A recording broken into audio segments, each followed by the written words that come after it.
Very good morning to you. Welcome along this Monday. It's the 17th of December, so we're nearly pretty much at Christmas. We will be doing a show on Christmas Eve, will we? Will we? Is that what's happening? Apparently. His eyes rolling. You're not going to be here though, are you? You're going to be gallivanting down, trying to avoid getting the head poked off you in Tralee / Killarney / wherever it is that you've annoyed the... Couldn't dare step in Tralee. It's very offensive. How are you? Very well, how are you? Did you have a good weekend? Very good weekend, excellent weekend. You? Oh yeah? You feeling good after the weekend? You've been under the weather? Yeah, I am battling with the flu. Everybody in my house is sick. Everybody. And it's not good. It's not like you being too hungover and being a contagion, walking around the house, infecting the rest of your family. Well, it turns out that neat whiskey is exactly the only thing that you can take to prevent getting sick these days. It's convenient, isn't it? Especially this time of year, it just tends to be the main cure. We had our Christmas party on Friday night. Yes. It was good. Very good, actually, yeah. Off the Ball won some sort of award.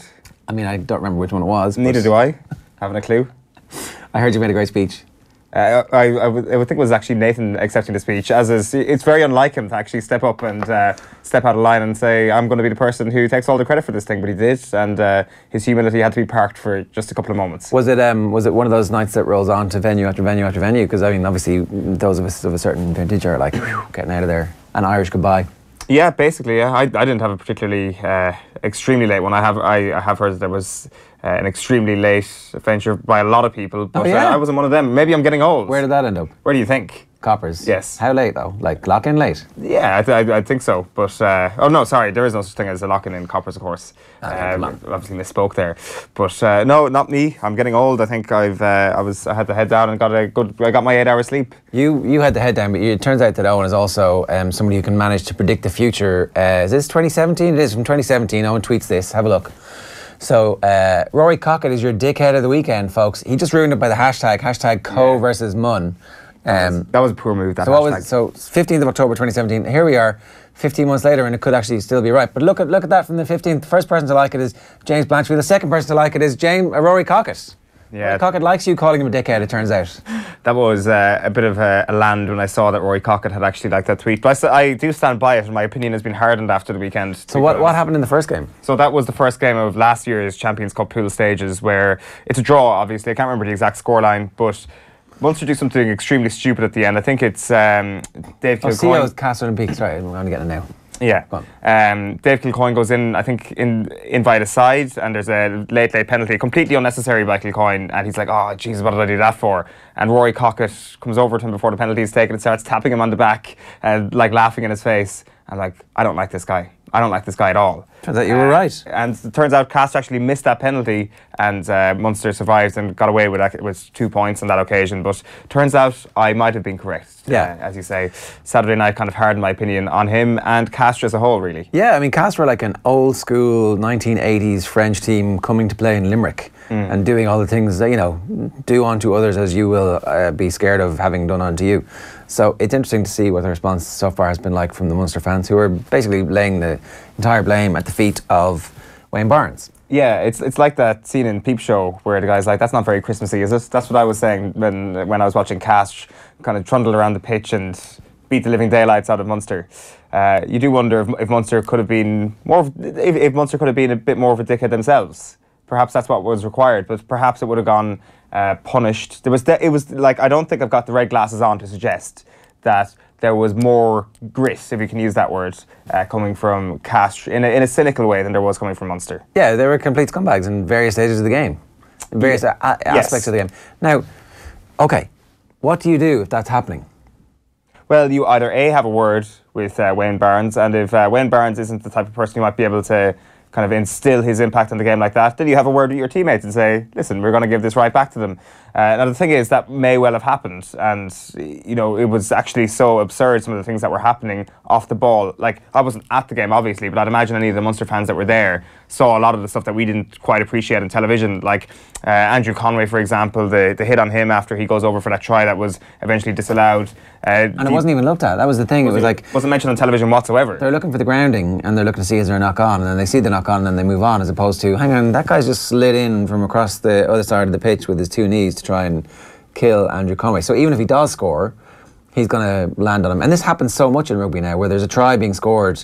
Like Leinster had one last year against Scarlets, and somebody, it might have been Fergus McFadden, who scores and ends up missing the rest of the season, I think, as a result of the injury that happens in it. But like, it happens, the tries get scored, everybody moves on. The referee's like, well, what do you want? You got the try. It's like, well, we want to be able to continue playing the game. Well, the thing is, that Conway incident had a material impact, I would say, on the result of the game. Because if they scored that try, and it should have been, there should have been a red card previous to that, so absolutely it had a material impact. At the very least, it should have been a penalty 22 yards out, because that gets brought back for the penalty with that hit on Peter O'Mahony, which Carberry misses. I don't think he would have missed from 22 yards out. Of course, it was an extremely difficult evening, conditions-wise, and Carberry was probably struggling a small bit at that point mentally. It's an evening that he's going to learn a lot from, and you probably hope that Van Graan does back him with the 10 jersey going forward, because it was a tough evening for him. But I would say that if that Conway thing was properly dealt with, Munster would have won that game. And that's only one of a slew of decisions that went against them in the evening, and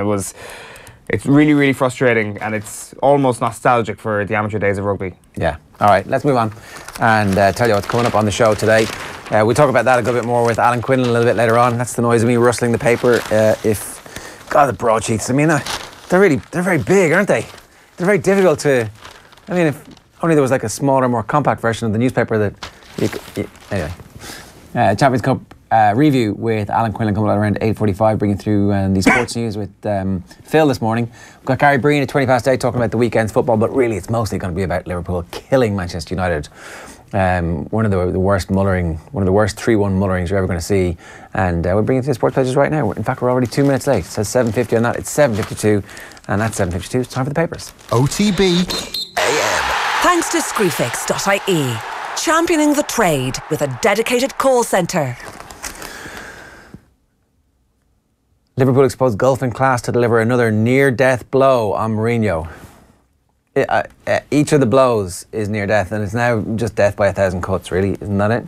Irish provinces retain control over their own destinies. I mean, we'll make this point with Alan Quinlan a little bit later on, but like another season with only one English team in the last 8. I mean, come on. They've got too many places. There are too many English teams in the Champions Cup. It's time for them all to have a few years in the Challenge Cup to get good at this, to understand what the vagaries of European rugby are like. Precisely. Sling your hook, England. Couldn't agree more. And I think the Exeter Chiefs, we were talking about them this day last week, biggest bottlers in the history of the Champions Cup. Like, how can you show up such amazing domestic form and then completely tank in a more important tournament, or what they say is not as much of an important tournament, but each to their own, I guess. Absolutely. Kill their numbers, add more Pro 14 teams. That's what we need. Right. Let's move on. Irish provinces, we've done that one now. What's next? Oh, here we go.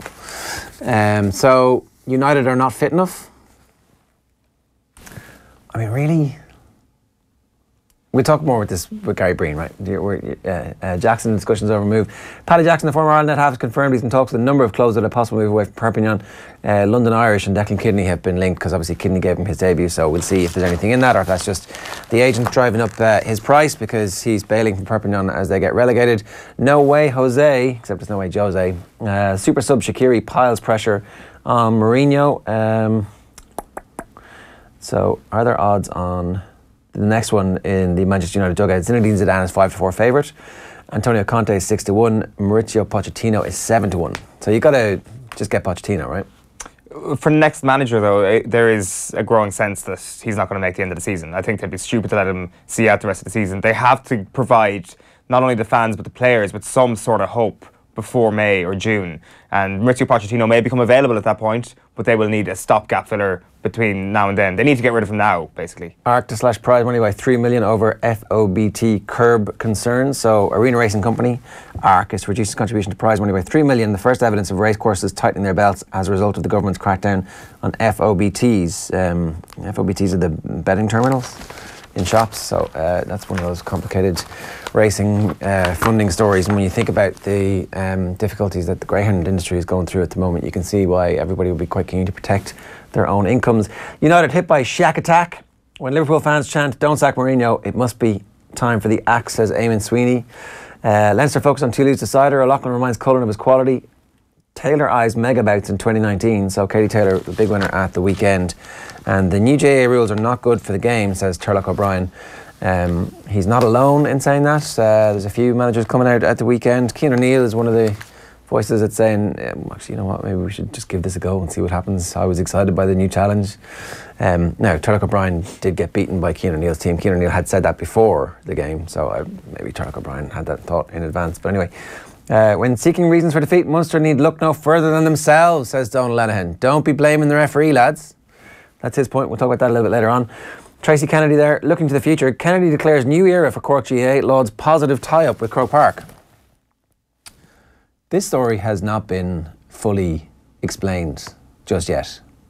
Significant difference between what Tracy Kennedy is saying and what the Irish Examiner were reporting in terms of the amount of money that was overspent at Páirc Uí Chaoimh. The original budget was like 60-something million, and then Páirc Uí Chaoimh, Cork County Board came out and said, oh, it's actually going to be 80-something. Like, I mean, I'm not that good at maths, but 20 over 60 is a 33% overrun, and it's millions. This is not like a €20 overspend on a €60 bill. It's 20 million extra. And now it turns out it's probably going to be 100%. 60 over 60, potentially. Oh, well, 110 million, I think, was the final. So 50, close to 100%. And well, I mean, does that include all the interest payments? Maybe not. Let's see, I don't know. Maybe the 110 includes all the interest payments, and that's what's happening here. But it's a bit mad. Like, and I mean, I know that you're in charge of an organisation. You've got to come out and say, yeah, it's really positive that we're getting this help from Croke Park. But like, how did it get to that point in the first place? Yeah, but look, she's saying it's only €86 million, which is still an overspend. So she's saying it's not a bad overspend, it's just an overspend, which I don't think there are too many degrees of that can vary in terms of how bad it is. These are the kind of low standards we have in Irish public life. That's like, sure, Grant, it's only money, isn't it? But like, it's not.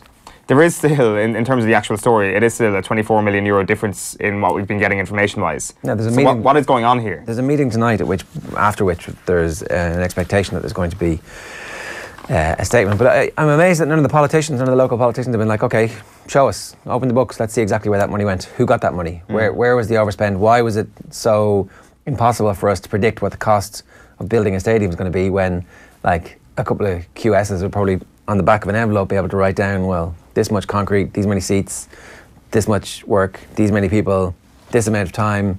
There you go.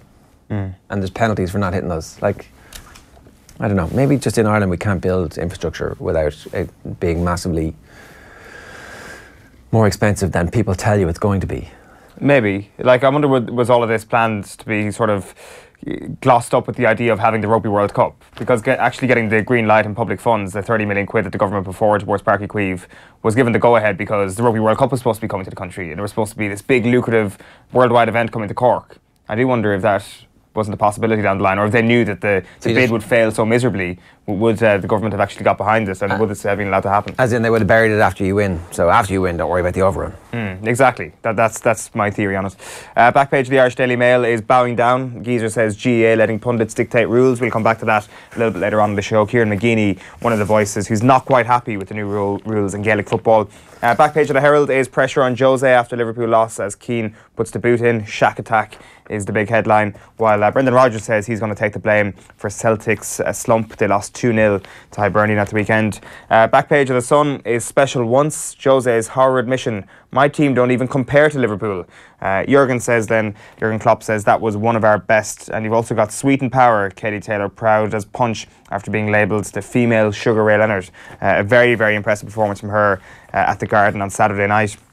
Back page of the Mirror is running scared. Jose claims United just can't compete with Liverpool and blames Moyes and Louis van Gaal as they slipped to 1,000 to 1 to win the Premier League title. Back page of the Irish Daily Star is Love Shack. Anfield rocking as woefully United are blown away by Jordan. And Keane lashes out at United. Roy Keane in the pundit's chair yesterday with Sky Sports. Lashed out at Jesse Lingard before the game, lashed out at Paul Pogba after the game. What did you make of that? So the thing that he was getting hammered for was saying that Pogba needs to get off Instagram and start playing football, basically.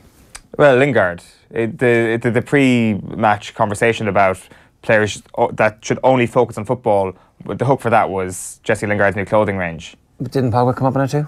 Pogba came up certainly after the game when he was talking about how he's let the manager down and he should be ashamed of himself or whatever the exact word was. They might have spoken about Paul Pogba before the game as well. I was kind of only half in and out of it. There is a sense, though, when it comes to Roy Keane and Gary Neville, I do wonder, are they being too soft on Jose Mourinho? Or are they right to say that listen, if any other manager went out at a club of this magnitude and wanted 4 defenders, they would get 4 defenders. And Jose Mourinho, as we saw at the end of last season, couldn't even get one. Now, I think you look at the talent that they do have at their disposal and you look at what Jose Mourinho is getting out of them, he has to take the majority of the blame, and he knows the situation that he's getting himself into with the structure of the football club. And if they're not going to back him, they need to get rid of him. We've been saying this for the last couple of months, really, at this point. And Neville did point out yesterday as well, the pure naivety for Manchester United to actually offer Jose Mourinho a new contract at the start of this calendar year. They really snookered themselves. But then, most of those contracts have break clauses that the next time the manager gets a job, you sack a manager and then you pay him for a couple of months. It turns out. We've a little bit of insight into this. Yeah. We'll show you a couple of the UK tabloids this morning. They're also going through the big news from Anfield yesterday. We'll bring you first the Mail. Blown away. Feeble United swept aside by Klopp's aces. We've also got Geraint Thomas there accepting his award. He managed to beat Lewis Hamilton for the Likeability Man of the Year award. So congratulations to Geraint Thomas. Harry Kane coming in third. Next up, this is the Star. Cop that. United legends in a rage at Jose's losers. You've also got Unai saying, we're not going to make top 4. He didn't quite say that. He says he's going to struggle. He says he's also going to struggle to sign a new defender, which Arsenal clearly needs. Granit Xhaka and Stefan Lichtsteiner both in the defence yesterday, which wasn't a great look. Next one is the Mirror. Running scared. Jose claims United just can't compete with Liverpool. It's the same on the Irish one. And the next one is Daily Telegraph. Pressure mounts on Mourinho. United trail bitter rivals by 19 points as super sub Shaqiri secures victory. And The Guardian says, we couldn't cope. Mourinho's stark admission after United crash at Anfield. Watching Manchester United, even if you're as fresh as a daisy, you constantly feel like you're hungover watching them. It's watching Ander Herrera pass the ball laterally gives me the fear. You almost sit there and you say to yourself, never again. Ander Herrera again. Next weekend you do the exact same thing. Ander Herrera is a good footballer, right? And actually, under the right manager, would actually literally be able to contribute in a meaningful way on a far more regular basis. That's my theory here, is that Manchester United have loads of good players. Yes. And that the manager is the one holding them back. If you stick Pochettino in now, Pochettino won't come until the end of the season. Right? That's the thing. Who's your stopgap? Should there be a stopgap? Like, what's the point? What's the point of the stopgap? Because it will provide some semblance of hope for the likes of Paul Pogba. Now, you can make the argument that Paul Pogba doesn't deserve that semblance of hope, that he's let himself down in some of his public utterances about Jose Mourinho, but this is just the way it is. Well, he's too good for him to be cast out in the cold. You can't give somebody a stopgap and tell them they're a stopgap, right? Did Roman Abramovich do that with Gus Hiddink? He probably did, and it worked out pretty well. And players had that sense that at the end of the season it was like, okay, Chelsea is coming back in the right direction post Jose, or was it post AVB? I can't even quite remember. It was everybody. He had two goals. Avram Grant had a stint and took them to the Champions League final. It turned out Roberto Di Matteo was really a caretaker manager. We didn't realise that at the time. But you can do it, right? It's just that's not a Manchester United thing to do. What's the point? Well, they've had gigs, right? So they have done it before. I don't think at a club like Manchester United it's going to work. I think that if you're going to put somebody in and say, we're doubling down, we're keeping Pogba, you need somebody who's going to be the manager into next season. So when they walk in on day one, they're looking at Pogba and going, what's the story? I'm going to make you the best player in the world. You have to do what I tell you. But if you're doing that and you're telling me you're gone in the summer, I'm looking at you going, I'm gone in the summer too. Mm-hmm. So either sell him now and do whatever deal you can do. I don't know. It doesn't make any sense. It's such the issue is Ed Woodward and the issue is the Glazers, really. But I think we need to get into the acceptance that those two parts aren't going to change. That there is a huge likelihood that in 12 months' time Ed Woodward will still be in his position. His position is more secure than Jose Mourinho's. Way more, yeah. Say. So, he makes loads of money for the people who are interested in making money. We need to forget about that. As angry as that makes some Manchester United fans feel, we need to forget about that eventuality that they might wake up to their senses and say to themselves, well, the right footballing decision here would be to replace Ed Woodward. That is not going to happen. Ed Woodward will make a call soon to get rid of Jose Mourinho. It depends how soon. Is he going to do it in May? Is he going to do it now? Is he going to do it maybe midway between now and the end of the season? We just don't know. But he is going to make that decision at some point. So why not make it when you know what's going to happen? If Zinedine Zidane is available, you poach him right now and you get Jose Mourinho out of Manchester United. But I would say that they've stalled so long already in this absolutely pathetic stance that Zinedine Zidane has no interest whatsoever in coming to Manchester United, that their real hope now is on Maurizio Pochettino. And when are they going to get him? Next summer. I mean, also, Pochettino plays decent football at Spurs, where he's got Christian Eriksen, Harry Kane and Dele Alli. Is he going to, they're going to have to spend a lot of money to get those players, or players of that quality, to their forward line.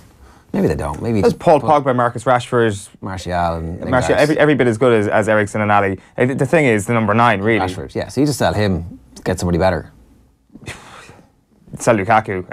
Yeah. Potentially. Like I'm obviously of the belief that a better manager can get a lot better out of that player. I actually don't think so. I think that Lukaku is Lukaku. This is what Lukaku has always been. He's great at Everton. I think that is Lukaku's level.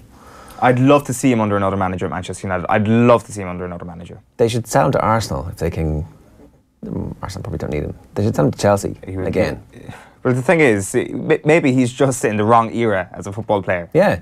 Sensational in the 80s, sensational in the 90s, pretty good in the 90s. There's no Premier League team that will make the Arsenal certainly won't the way they're playing. Liverpool definitely wouldn't. Manchester City definitely wouldn't. Chelsea perhaps. Leeds next season. Leeds next season. There you go. There you go right there. Golden boot. Except they have a manager who's like an absolute football genius who's probably looking at Lukaku going, absolutely no way, I don't want him. It's such snobbery, the anti-Lukaku sentiments, but they're from people who are very, very qualified in football, so maybe it's correct snobbery. Veltman on Cork says, seems that most construction projects go over budget. Look at the Tottenham Stadium, which right now is at 59% more and we still don't know what it'll be. Harsh for Munster when there was off-the-ball hits, eye-gouging, penalty after penalty, and even a 2-footed slide tackle was tossed in there for the disallowed try. Barnes had an absolute shocker, says Aidan Dineen. And then Cormac Sheehan says, Munster fans are not blaming Wayne Barnes. Well, they are. They're definitely blaming Wayne Barnes. David Lynch says, this great Liverpool team has Mo Salah's top goal scorer award to show for all of this so-called success. I saw a lot of people arguing about this over the weekend, that, what really has Jurgen Klopp done? He's beaten every single team in the Premier League. And Jose Mourinho's won trophies. He's won a Europa League. And so therefore, he's had a more successful time at Manchester United than Jurgen Klopp's had at Liverpool. And that's fine. You can totally and utterly follow sport and be the person who looks at result, and go, okay, that is all that matters. And if you, because when you're a child and you start reading the sports pages and the sports results, you kind of feel like you know a bit about it, and you read the results from the 4 divisions in English football and you're like, ooh, that Shrewsbury team won 3 games in a row. Wow, I know a lot about Shrewsbury football. And then actually it turns out that's not why you follow sport. You follow sport to be thrilled and to be terrified and to be on the edge of your seat. And that is exactly what Liverpool have done. They have completely enervated the entire city, the history of the club, the following of it. It means something at the moment to be a Liverpool fan. To be a Manchester United fan at the moment means to be angry, frustrated. Does it though? Upset about the fact that... Where is the anger? Where is the anger towards Jose Mourinho? And it's like the Manchester United fans, I wish I had their patience. Fatigued maybe by sports. Maybe that's it. Maybe they're just completely fed up with this and they don't even have the energy to protest against this abhorrent showing that they've seen over the last couple of months. Bored by the greatness in front of you. The greatness. Yeah, okay, well done. You spent so much money on those players and you've won all those... You've won all those trophies. It's great, You should be personally insulted. I don't understand why people are talking in that manner. I saw a bit of the discourse as well, particularly on social media, about Klopp. What has he won yesterday? Why is that the discussion? Like, Jurgen Klopp bringing on Xherdan Shaqiri yesterday in a game where last season they would have had a very good chance of drawing that game last season, where ultimately that bizarre goal that Liverpool concede turns the game. It turns the performance into a stale one. They suddenly forget what they're all about. And the one thing that invigorates it is the Jurgen Klopp signing, a Jurgen Klopp move. Possibly one of the biggest bargains we're ever likely to see in the Premier League if Liverpool go on to win the league this year. You have to say he has to go down as one of the biggest bargains if he continues this form and Liverpool win the league. Because if they're going to win the league, they're going to have to put down one of the greatest Premier League seasons we've ever seen. They're already on course to do that. Joint best defensive record after 17 games of a Premier League season, right up there with the 05-06 Chelsea team, I think, who, if they continue that record between now and the end of the season, will concede only 7 more goals That was how good that Jose team was, and it is incredible that it's juxtaposed with how terrible Manchester United are at the moment. He's lost his way entirely, and Liverpool have found theirs. We'll talk all those points with Gary Breen in a couple of minutes' time, but let's bring you some of the post-match reaction from yesterday. The game was live on News Talk. Liverpool beat Manchester United by 3-1. Nathan Murphy and Kevin Kilbane were on commentary duty. Nathan ended up catching up with Virgil Van Dijk, but first, here's the conversation he had post-match with Kevin Kilbane. It's been quite a remarkable start to the season for Liverpool. Their best ever start to a Premier League season. They've won their last 6 games. They're 18 unbeaten in the Premier League. Yeah. Do you think they can sustain this? Do you think they can now push City all the way? Personally, I don't think they're as good as City. I don't think in certain areas throughout the pitch I think they're as good as City, but I'm not saying that they can't win the league off the back of that, because the tempo that they play in every single game, and it's getting, and in fairness to them, Liverpool haven't started the season brilliantly. I know they're in great form results-wise, but I think they can actually get better. And I think even today, I think there are certain areas where you think Liverpool can actually improve, and it's a frightening thought, I think, going forward. But I think Liverpool don't have the edge on City in just a couple of areas on the pitch, and I think that's why City will eventually win the league. I think they'll wear them down, but I'm not ruling them out, because I think the way that they play, they could quite conceivably go and beat City in the second half of the season. They could go and beat them and then say, well, I'll tell you what, we are now the firm favourites to win this Premier League. But at the moment, the edge just goes with Man City to me, yeah. And one of the key differences for Liverpool is the depth that they have. Jordan Henderson was on the bench, James Milner was injured, wasn't even in the squad, and Xherdan Shaqiri is off the bench and becomes the match winner. We're going to face them next year with Switzerland, with the Republic of Ireland. Like, it cost 12 million quid. It was seen as a real no-risk signing. Has he done more than you would have even expected? That's 5 league goals already from this season. He probably has. I think that's fair to say. I think we expect him to play the role more often than he's played today. I think we expect him to come off the bench in certain games where sides were sitting deep against Liverpool, where Liverpool found it difficult in recent seasons to break that type of system down. Shaqiri comes in today, and I said it during commentary, he was passing forward, he was running forward, and of course I think he got a bit of luck with both goals really, because there was 2 deflections, but it's the positions that he got himself into. He caused problems with his movement, he caused problems with the type of passing that he was producing, because I didn't see it from Keita, I didn't see it from Wijnaldum, not necessarily passing forward and running forward. Shaqiri did that, and I think in short bursts in that type of game, Liverpool have got a gem on the hands that can come in and influence a match for them, and if they're drawing or perhaps even losing, he can actually change the outcome of a game for them. United have on paper a good run of fixtures over December and over Christmas, but everything feels like a potential banana skin. Everything feels like further deepening crisis at the club. Do you think Mourinho is in charge of Manchester United come the FA Cup third round? Well, do you know what? It wouldn't surprise me if he went. It wouldn't surprise me if he went tomorrow.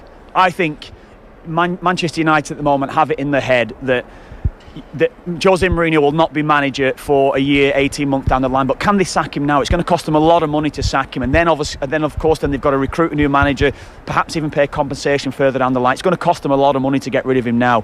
That is perhaps the only reason why he hasn't gone yet. And it's a difficult thing to say when you're talking about someone's job, but Mourinho at the moment doesn't look to me like he wants the job. He doesn't look happy in the job, and it looks like to me that the inevitable will happen, whether or not it's tomorrow or 2 months or 3 months, whatever it's going to be. I don't think he'd be manager come start of next season. I think that no matter what United do in the second half of the season, regardless of getting into the last 16 of the Champions League and everything you can throw at me, I think Mourinho is already being lined up to move away from Man United, yeah. So what you're saying is actually that Manchester United team and that sort of performance is actually a reflection of Mourinho right now, because he says it's not. Yeah, that is a thing. Mourinho looks miserable. I said it in commentary. The team are playing miserably. It is a reflection of him, his personality and his demeanour. United are not moving the ball with any real urgency. They're not playing with any freedom. They're not playing with any sort of happiness. That you don't actually like watching Man United at the moment. You come to a game, apart from the Fulham game last week where they won 4-1, midweek against Valencia, dreadful stuff. Today, dreadful stuff. I think we have to look at it and say credit Liverpool. It was all about Liverpool today winning the game. But if you're looking at United, you think, where is the bit of life going to come from? Where's the bit of spark going to come from? I'm not seeing it from any one of those United players at the moment, no. I've no feeling left on my toes, so I think we'll leave it at that. We're having a bit of a dance here. You can feel it, yeah. Great stuff as always. Brilliant, thank you. Well, they have obviously a lot of quality, and they've been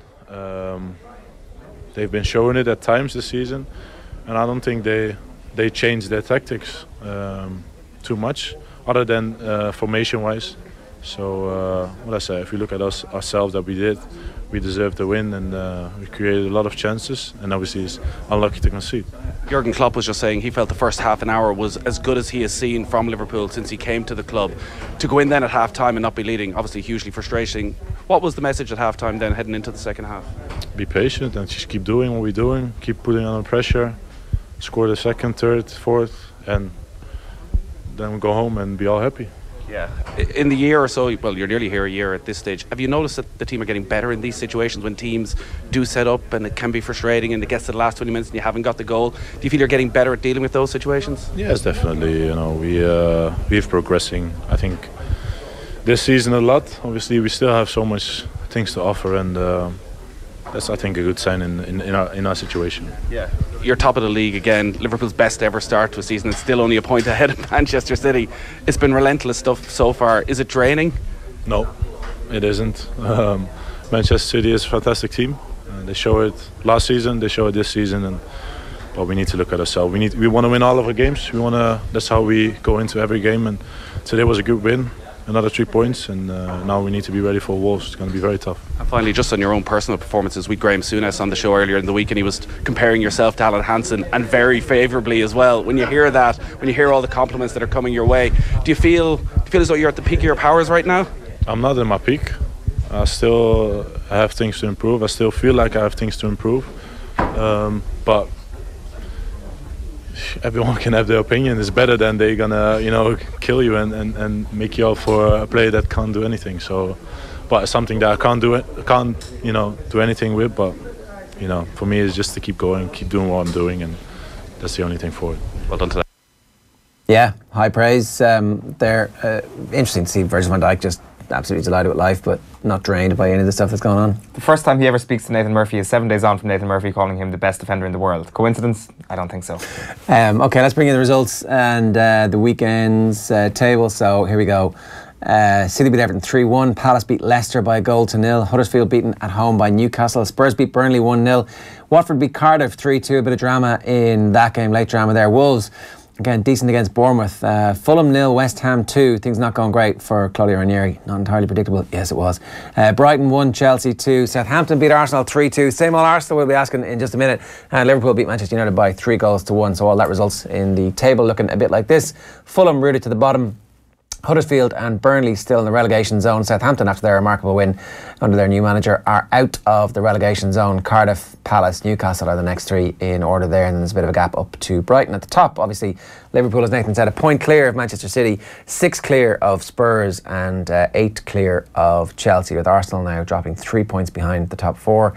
And Manchester United on 26 points, 11 points behind Champions League qualification as it stands at the moment. Gary Breen, good morning to you. How you doing? Very well. Good morning, guys. So, this Liverpool performance, this Liverpool season, they're a real team. This is like an absolutely sensational achievement that they have reached to this point. And we all have these doubts about whether or not they're going to be able to keep it going. But maybe we should stop doubting and just enjoy this for what it is. Well, no, listen, I think a lot of Liverpool fans will think they've been in this scenario before and it's petered out. But this is a very different Liverpool team. There's no doubt about it. When you think about how they used to blitz teams last season, they're so much more controlled now. They dominate games. You never feel that when the opposition gets within a goal that they're going to lose the game, drop points. Even when United got it back to 1-1, you always felt that Liverpool were never going to lose it. It was just whether or not United could keep them out as such. But with the quality of the options, as you guys rightly said about Shaqiri coming off the bench, they can win games all different types of way, and that bodes well. That suggests that this is potentially a title-winning team. Yeah, one of the other things that happened at the weekend, now it's only the social media pockets, Man United fans saying that they would much prefer to have had the era that Jose Mourinho has brought to Manchester United and the trophies that he has won versus what the hell has Jurgen Klopp done for Liverpool. But I mean, I kind of think that doesn't understand what the point of being a sports fan is. You're supposed to love the team, you're supposed to love the sport, you're supposed to love watching them and be excited by them or scared of them or something. You're supposed to feel alive. There's no way that anybody who's a Man United fan feels alive watching this team at the moment. Well, no, listen, they're getting a taste of their own medicine, having it so good in the early part of the Premier League season, history as such. But Jurgen Klopp, I know that Mourinho made a point, in fact, going into the game that trophies matters, and of course they do. But he's galvanised that club. He's not only grabbed the attention of the players, everyone, but the whole city, it seems. And they're a joy to watch. They really are. He's created not only that type of atmosphere, but now a squad capable of challenging and getting that elusive Premier League title. Jose Mourinho, you're right. You bring Jose Mourinho in as a serial winner, and it was in contrast to the attacking philosophy of Manchester United's history as such. And that was a big question, and it was divided. Even when he first came in, a lot of United fans felt he wasn't the type of manager they wanted. But we are very surprised at the drop that they're so far behind now. We're talking about a club now whose ultimate ambition is to finish 4th. That was at Manchester United when I played against them. If they finished 2nd, it was a disaster. Yeah, it's very interesting as well looking at the comments that Jose Mourinho makes after the game. You always wonder who he's going to blame next. And the one about Liverpool's fitness and their pace is probably the one that stuck out to me the most. So he talks about Robertson, Mane, Salah, Wijnaldum, Keita and Fabinho. They are physical players. On top of that, they are good technically. I have lots of good players technically, but we do not have that intensity or that physicality. Is that something you agree with? Well, the biggest surprise for me there is his use, and he's normally so good in terms of what words he uses, but to suggest that he doesn't have the physicality when he's recruited the likes of Bailly, Mata, Pogba, Lukaku, to give him the type of physicality that was so dominant on his title-winning teams at Chelsea, when you think of that spine. But what has been proved over the last 18 months is that type of physical presence in there just cannot cope with the movement, the fluidity of not only Liverpool, but Manchester City. So it's as if he's had a remit and he's going to have to rip it all up now and go a completely different way, which is in total contrast to all these teams that have been successful in the past. Because the idea of the qualities in the players, you can often say that that's an independent thing from the management. But is it really? Like, he was speaking about his Porto team as well, saying that the qualities of the players were there, that it was his best team in defensive transition, he says, that Porto team, that they bit like mad dogs, to use the exact quote. He spoke about Real Madrid and the best direct counter-attacking team they had. And he talks about the Inter Milan team. In a low block, you can be 5 hours and don't concede a goal. So players make teams play in a certain way. The way I read it, managers can also have a huge part in how a team plays. So I'm not sure if he can totally fob that off on the qualities of his players as opposed to the qualities of his previous players with his great teams.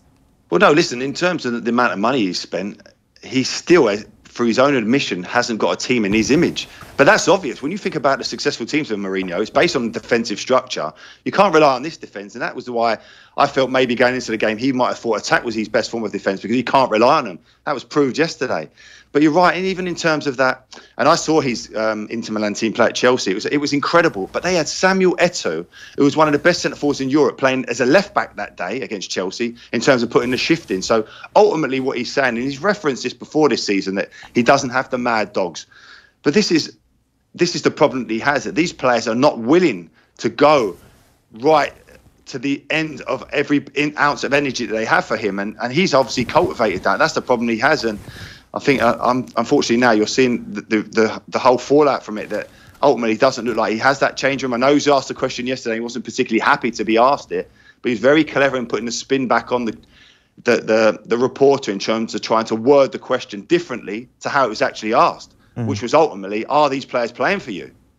And I think you can see there that even the numbers, the sprints, the distances covered over the course of this season, I think United are down in about 15th, 16th place. I mean, that's not good enough. That's just not acceptable. Yeah, what do you do if you're the hierarchy of the club at the moment? Do you sit and wait and try and get a manager at the end of the season and just accept that this is a lost season?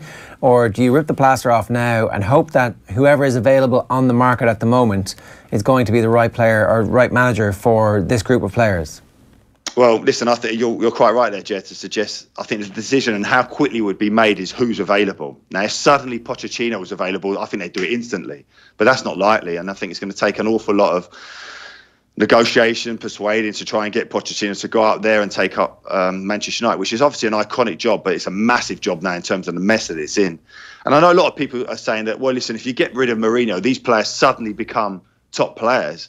Listen, they're good players. Roy Keane suggested it yesterday, and I've always said this, but these are not Manchester United quality players. These are not the Manchester United quality that I would have faced in terms of that iconic team. They're nowhere near that level. And this is the frustration, is that I don't believe it's going to be a quick fix just on terms of the manager. If you get in someone like Pochettino, who they are obviously caught in, I think that you're going to have to give him the opportunity to build something there, which he can do. He's a top manager, there's no doubt. But I'm fascinated to see where they go here, because if United are not in the Champions League, which looks highly unlikely, as you said, 11 points off it, I mean, that's a staggering fall from grace. And as, of course, they win the tournament. You know, that could easily happen. We've seen stranger things happen in world football. Again, look, we tweeted out earlier on, is Jurgen Klopp already Liverpool success? And the answer is silverware, question mark, question mark, question mark. That's not why we watch football, right? Like, we don't watch football just for the trophy at the end of it. It's the games and it's the journey to get to that point.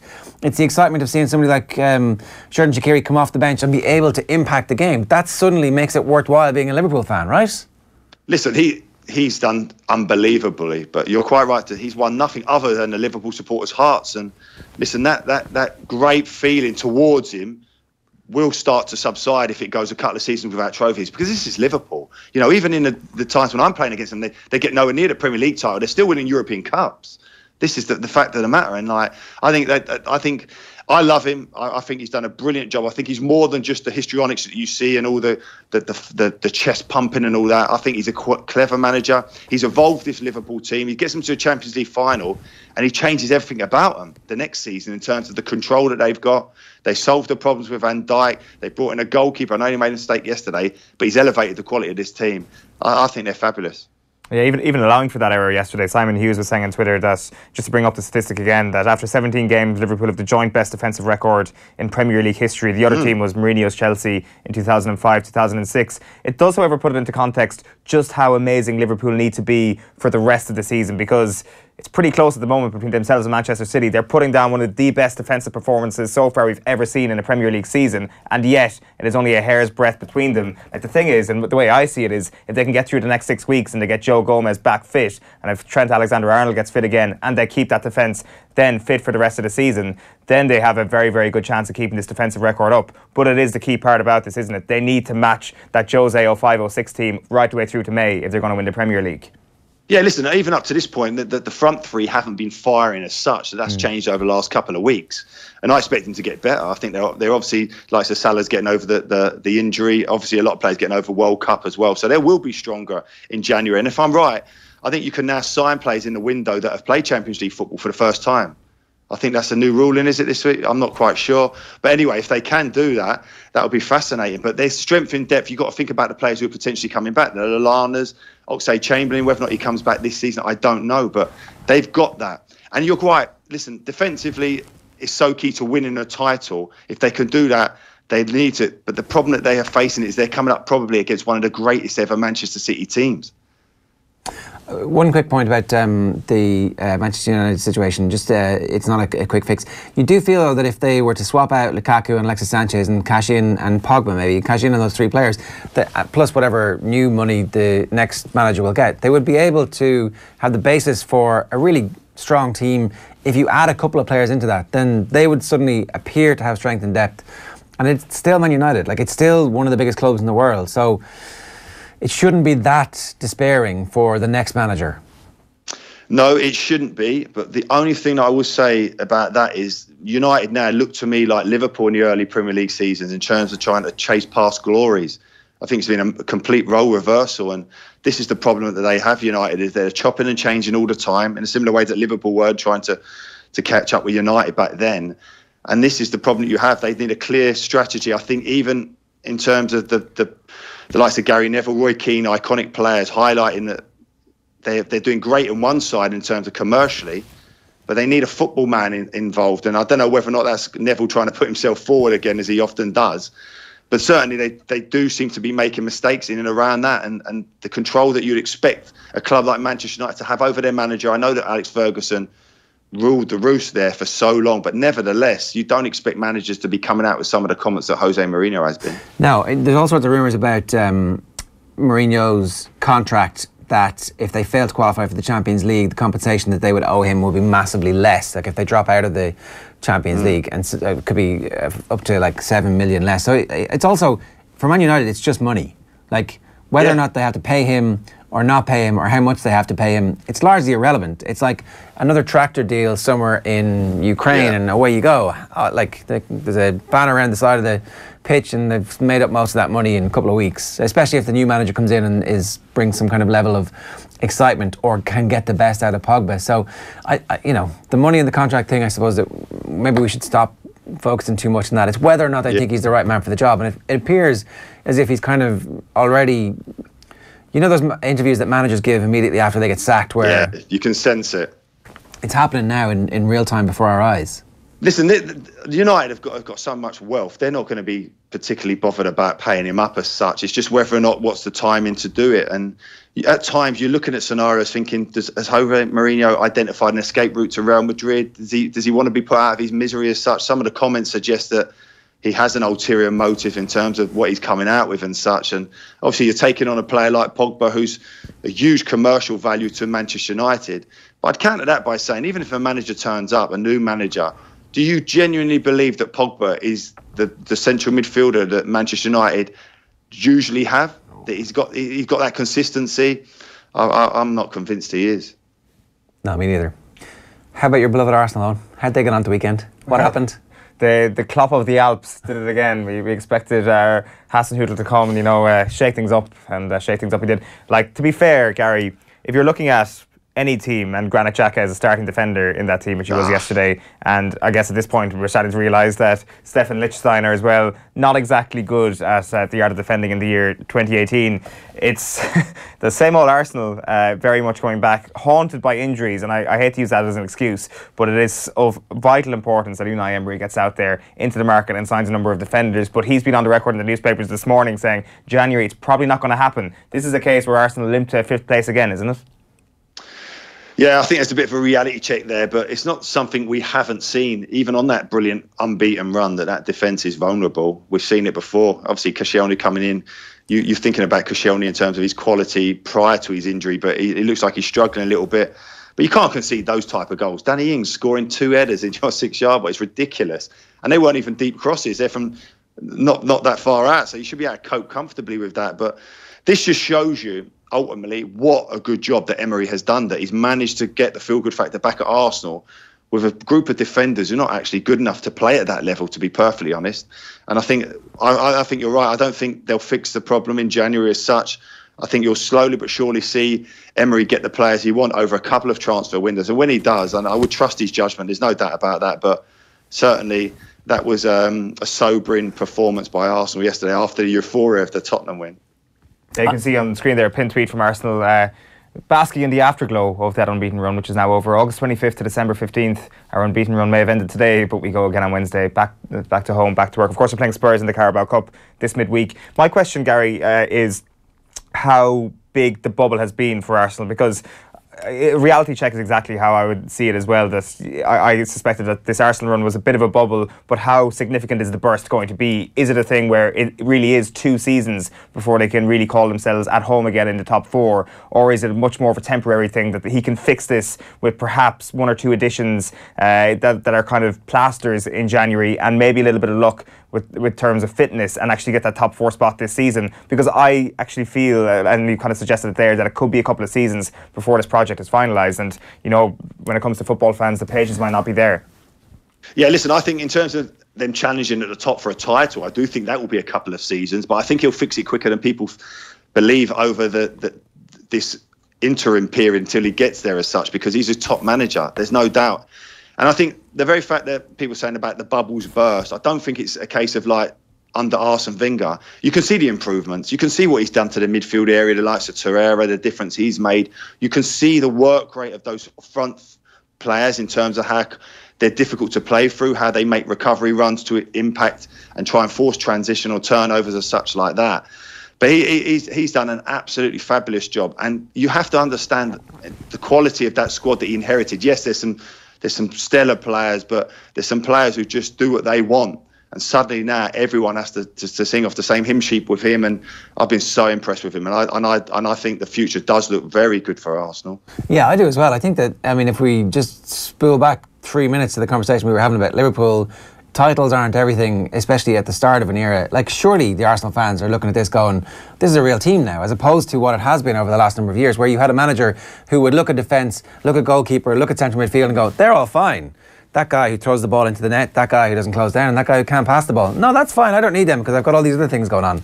Surely the Arsenal fans aren't overreacting to this crappy defeat, no? I think the sense is to how much solidity can he actually place in that unbeaten run? Because I think that unbeaten run... You want to put your finger in the wounds. You're doubting Thomas. Like, let me feel the flesh wound. Well, exactly. I think there was a number of fortunate results in that unbeaten run. No, there was loads. There was Arsenal, Everton at home, West Ham at home, where teams really should have been 1 or 2 goals up before half time. It showed the quality of Emery in terms of problem solving. I know you can counter that and say, well, why wasn't he doing it in the first half? But certainly at half time, he was getting things right. They were winning so many games. The fitness levels had improved, which suggests that they're working harder on the training field than they ever did under Wenger. So I think Arsenal fans, a lot of them are singing, we've got our Arsenal back. And I keep saying, I'm not sure what that means, but nevertheless, they're proud of their team again. They understand that it is a work in progress, that it wasn't going to happen overnight. But certainly, even more than that, and in keeping with what is happening at United, is that it's not only Emery in terms of on the touchline, it's that backroom staff behind him, the people above him in terms of being football people, their recruitment, their understanding. And that's what people are saying that United are lacking. And it's important that they got that type of team in, because obviously the likes of Wenger leaves, and we saw it with Alex Ferguson leaving. But the bigger thing, not the bigger thing, of course, Ferguson leaving, but one of the big things alongside that was David Gill left with him. And suddenly Gazidis leaves with Wenger, and you think, bloody hell, but they've got all those guys in place where it doesn't look like it's going to be that much of a problem. Yeah, I wonder if Gazidis was actually part of the problem as well, because he replaces David Dean. And everybody goes back to the David Dean era at Arsenal and thinking, okay, that was when we had contacts all around Europe and could buy players and could finance deals and do all that kind of stuff. You want to talk about Hazard and De Bruyne? Well, yeah, like two of the stand-up performers from the weekend as well. Like, we've spoken briefly about the title race there, and Kevin De Bruyne, you wonder what his role is going to be in this, because I don't know, going into that Chelsea-Manchester City game last week, which not a lot of us called as a Chelsea win before that, we kind of thought, it's amazing how Manchester City are actually keeping up the charge on the title challenge. They're actually leading the way without Kevin De Bruyne. Imagine when he comes back, they're going to absolutely coast home. Is there any suggestion now that Manchester City finally cement themselves at a level above last season's Manchester City if we take this moment onwards to the end of the season? If we take this alone, you look at Gabriel Jesus, he's moved his family to the UK and he scored at the weekend, Kevin De Bruyne coming back, that this actually could be a higher level again. It seems a weird thing to say when they're not even top of the table, Gary, but I would be very, very excited if I'm a City fan. No, absolutely, I would agree with you. I think with every week, month, season, Manchester City are going to improve under Guardiola because he's so demanding. He just doesn't accept a certain plateau and then this is as good as it gets. He's always trying to improve. And you're right. Imagine how good City are and they haven't had their best player. Could any other team in the league cope without that? I don't think they could. And that just shows you the quality, not just that they have, but their manager in terms of getting the best out of players. Kevin De Bruyne now has had a couple of tough injuries, but what it has allowed him is to recover from what was a fatiguing season last year, the World Cup as well. So you can imagine him going into the new year when he heals, that he's going to be so much fresher. And I think that's the challenge that Liverpool have. As good as they are, that they've become with their summer signings, Manchester City have improved. And that's the problem that you're facing, is that they're just an incredible team. Yeah. Mendy's out injured again for a couple of months still. He's been out for 3 weeks now. He's going to be out for another 2 months at least. Fabian Delph fits in at left back. Is this the one kind of area of weakness in the team that maybe the opposition are going to look at? And you say this and you think back to James Milner playing as a full back for Liverpool, and actually he was really good. So maybe it's just a sign of a good manager being able to plug players in. Well, yeah, listen, it's no surprise we're looking at weaknesses, and you're probably saying Delph at left back, but we used to say it all the time about Mascherano at centre half for Barcelona. Problem is you can't get the ball. That's the problem. They're so good in terms of retaining possession and enforcing it to get it back as well that you can't actually get at these weak links. But Mendy gives you that blistering pace on the outside. Delph more solid, more combative. But I think you just look at Guardiola and you just think that as much as any problems are put in front of him in terms of injuries, he's able to solve them. The only thing and the only player I genuinely feel they would really miss is the goalkeeper, because Bravo does not elevate that team the way that he does in terms of the way they want to play. They can't play out from the back as well, and as a result then they're a bit more vulnerable. But he's the only one in that squad I think is irreplaceable. Yeah, we saw Seamus Coleman struggling that match, taken off around the hour mark. Is it kind of a sense that he's still trying to work his way back to top form, or is it just a matter that he gets to a point in his career where things start to level off a small bit? Because it seems that Manchester City had a good bit of joy on his side on Saturday. Yeah, listen, you're creating overloads over there, and he was struggling. But I think you're right. I think you can heal from an injury, but it still takes you a long time to get over it. And that is like a mentally draining injury as well, a broken leg. So he obviously came back. He looked great. We were delighted for the Ireland team to have him in and around it again. But I think it levels off a little bit now, and he maybe is struggling a little bit. So But he's a strong character. He's not one who will wilt away, and I've no doubt he'll get back to his usual consistent level. All right, great stuff. Thanks very much for joining us this morning. Thanks, guys. It's Gary Breen giving us some thoughts after the weekend's Premier League action. As ever, if you want to get involved, you can drop us a comment. We're at Off the Ball or at Off the Ball AM on Twitter, or of course we're also on Facebook and on YouTube as well. Now, a reminder that we'll be getting to the sports news in just a minute, but first here is some post-match reaction from Brian Kerr, who was on commentary duty alongside Dave McIntyre at the 3-2 win for Southampton against Arsenal yesterday. Have a look. I mean, I like Ramsey. I think he's a very, very good player, but I think I looked through his appearances over recent seasons, and I think over the last 4 or 5 seasons he's averaged about 20 league games, 22 league games, which is not enough. I'd say if he's on a player who'll be highly paid, I presume one of the best players in the club. So it looks like that decision has been made. But while he's here, I think while he's still at the club, they'll make the best use. It'll be interesting to see if they got a strongish offer for him in January where they allow him go. I think they could well do that. If they got something like 10 or 15 million for him, knowing that they'll get nothing for him in the summer. In the case of Ozil, you remember where the fuss it was about the fact that Ozil re-signed last year when his contract was running down and it was getting near the time where he could talk to other clubs. And I don't know what the figures are. We don't ever really know what the specific figures are, but I think he's the highest paid player at the club. Oh, yeah, and definitely is. After Sanchez went to Manchester United for substantial money for 300 grand a week. So, again, unless he's producing on a regular basis, he has to be one that he may be sold in the future. If he's not playing, he can't be too happy himself. He didn't look particularly happy today. I thought he might try and buzz around, make an impact. He buzzed around to some degree, but didn't make an impact. Almost threaded a great ball through for Lacazette late in the game.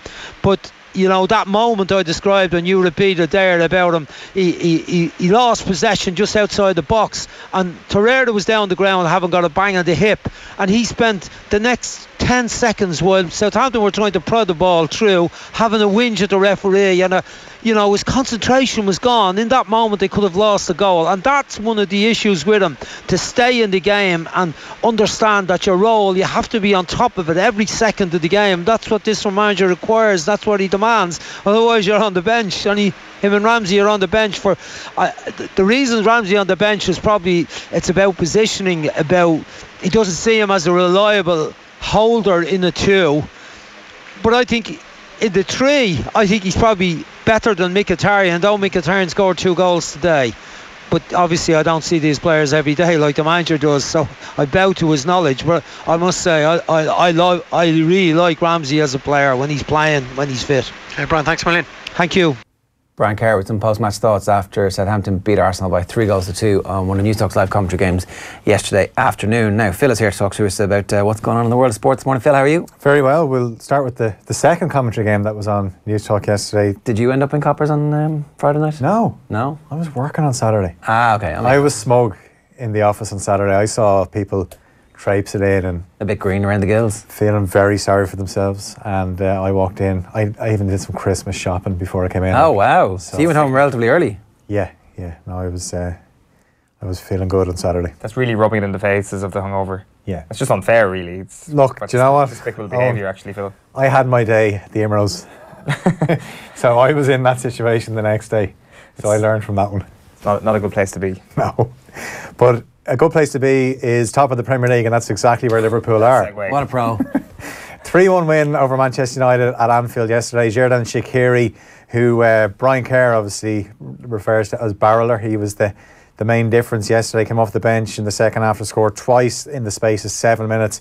Sadio Mane had given Liverpool the lead in the first half before a mistake from Alisson gifted the birthday boy Jesse Lingard an equaliser. But Liverpool came back. They're unbeaten after 17 games. They're 1 point ahead of Manchester City, but Liverpool manager Jurgen Klopp says he doesn't care what City are doing. We are not silly, we know the table, but it's just, are you focused on it or not? We don't. I said it before, we played Man United and not against United and City. That's the only way I know. We really didn't speak about it. I think we are focused on our thing, and we'll see where it leads us to. So that result leaves United 19 points off top spot. Probably more importantly though, 11 points off fourth place Chelsea. However, manager Jose Mourinho believes they can make up the ground. We played away Liverpool, Chelsea and Man City, probably the 3 best teams apart of Tottenham. But we play with them away. We have, I think, the possibility to do much more points in the second part of the season than we did in the first part. Liverpool and United will be in this morning's draw for the last 16 of the Champions League. That's just after 11 o'clock, and obviously Manchester City and Tottenham will be in it as well. Elsewhere yesterday, Arsenal's 4-month unbeaten run came to an end. The Gunners lost 3-2 away to Southampton. They picked up their first win under new manager Ralph Hasenhüttl. Shane Long picked out Charlie Austin for a late winner for the Saints. And fourth place Chelsea beat Brighton 2-1 at the Amex Stadium. Eden Hazard was the main difference. He scored one, set up one as well for Pedro. And Arsenal and Chelsea will be in the draw for the last 32 of the Europa League along with Celtic. That takes place after the Champions League draw, so around 12 o'clock. And Celtic lost 2-0 away to Hibs yesterday, which means Rangers are top following their 1-0 win at home to Hamilton. But I thought Stevie G had already been written off as a crap manager. I mean, I read it on Twitter about 3 weeks ago. Great players can't always become great managers, but here he is on the table. I've never heard that phrase before.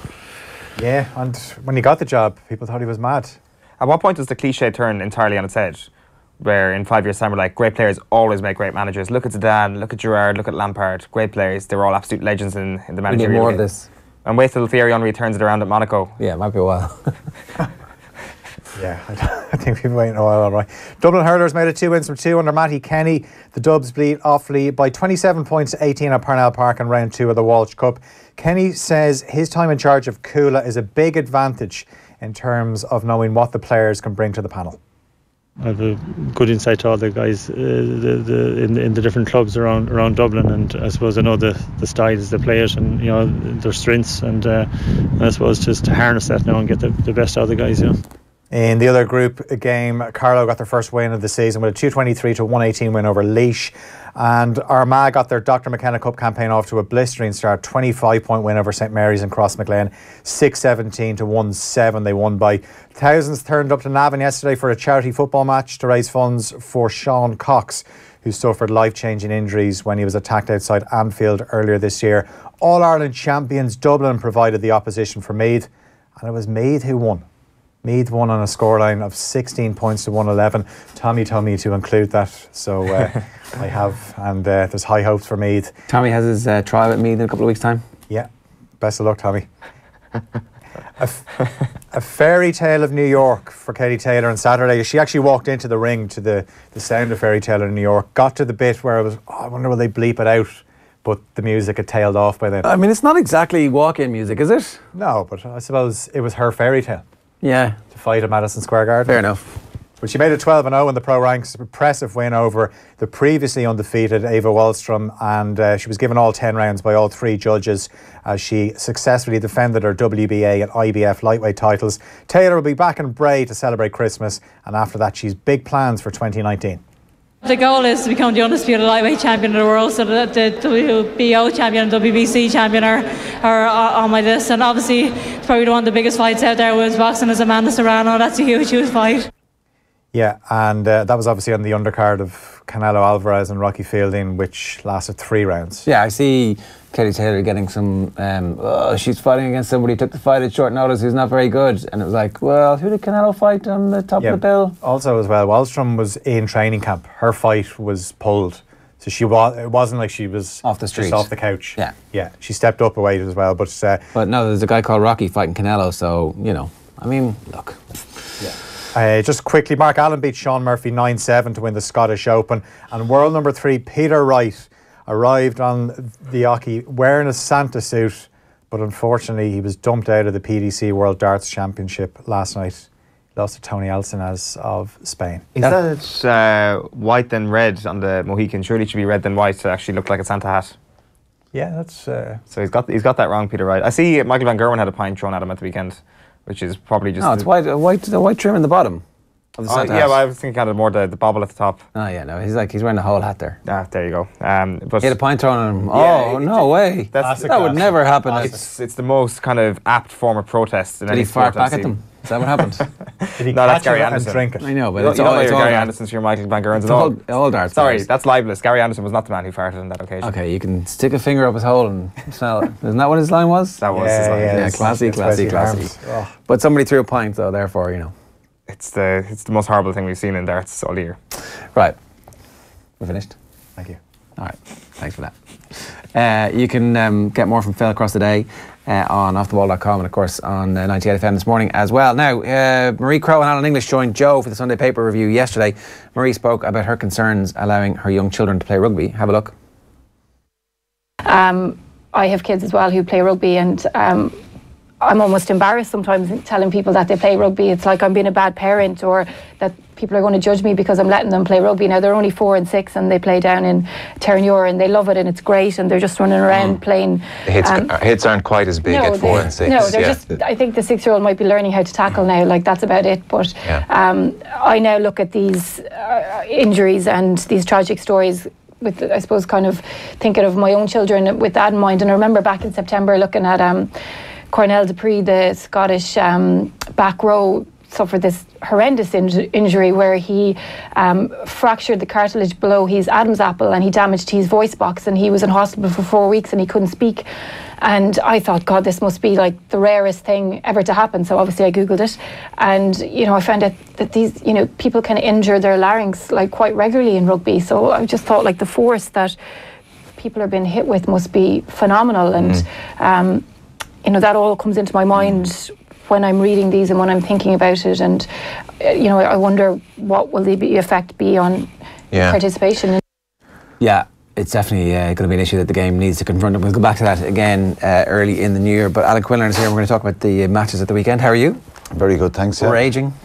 Raging watching at the weekend. I think 3 out of 4. I went for 4 out of 4. Did I Friday morning? Yeah. Could have been a great return. Leinster were back to their best. They were outstanding. Ulster backed it up Friday night, to be fair, and Connacht, that's a great win in France against. Look, Peppermint are very disjointed this year, but credit to Andy Friend and Connacht, they had a great win there, and Munster could have made it a clean sweep, but their performance probably wasn't good enough. They probably weren't accurate enough, and they missed some kicks. The weather conditions were horrendous. And when you lose by only a point against the top 14 champions and there's so much frustration and anger afterwards, I think it shows that, look, they're where they are at and where they're at in Europe. What's the meeting like this week? The first meeting back where everybody's sitting down, calm down, the travel is over, they're in the meeting room, they're watching video. What's everybody talking about? There's only so many times you can watch over videos when you're inaccurate and you make the same mistakes. And Leinster have sumo, shut up and move on Tuesday. You're allowed to bitch about stuff up until Tuesday? Oh yeah, and you have to. And it's so today, what are they saying? For Eoin Van Ger, and his coaches, Felix Jones, Jerry Flannery, they'll present their video clips and stuff, and then the players have to kind of take ownership themselves and kind of drive that the mistakes and the errors and the chats they have out in the field and stuff when they're training about how to do things better and stuff. Very difficult circumstances to go there. You're away in the south of France, a raucous crowd, the conditions are horrendous, but you have officials then who they're offering no form of protection whatsoever to Munster. And why didn't they take things into their own hand at some point during the game? Well, look, a lot of them I think we've seen from Ireland the last number of years how good their discipline has been and how good Irish teams, in fairness, their discipline is, sometimes you'll always get guys who maybe give away silly penalties here and there, and that can happen under pressure, a little bit of decision making. But as regards the argy-bargy stuff and the stupidity of throwing a punch or a stamp or a late tackle, you see very little of that from Irish players, because it's coming, and it's probably been driven from the international players and the high standard.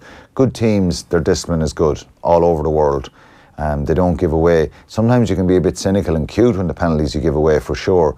But I think they're trying to keep their discipline. If you get involved in throwing punches, standing toe-to-toe and a bit of pushing and shoving is more of a statement that we're not going to roll over here. Well, Owen was talking about a tackle that didn't even get picked up on the TV where Carberry passes.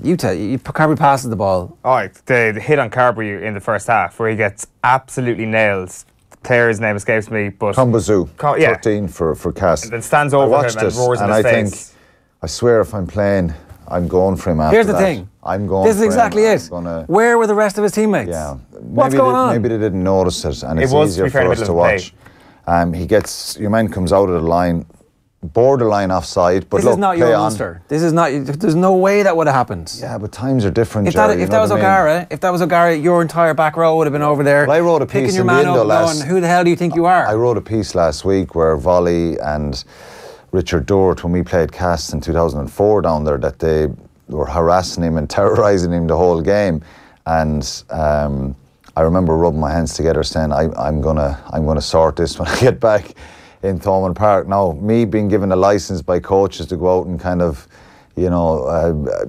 lose my discipline or something like that is very dangerous. But I remember I went out in that game in Thomond Park, and I went after Dort every time I saw him near a bit of a huddle or a bit of a scuffle or a bit of pushing or shoving. I was waiting for him. I was like standing there waiting, just give me a reason.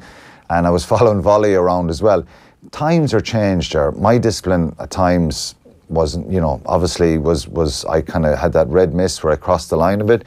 I never goaded players. I never kind of went running after guys when we won a penalty or a turnover, a big scrum, because I always feared that maybe it'll come back to haunt you in a game. That happened a bit on Saturday from Castres. The goading was beyond belief. Now we're talking about rugby values here and the great game that we have, and we saw Nigel Owens a few weeks ago when he lectured Simon Zebo and for celebrating scoring the try. Wayne Barnes didn't get the memo.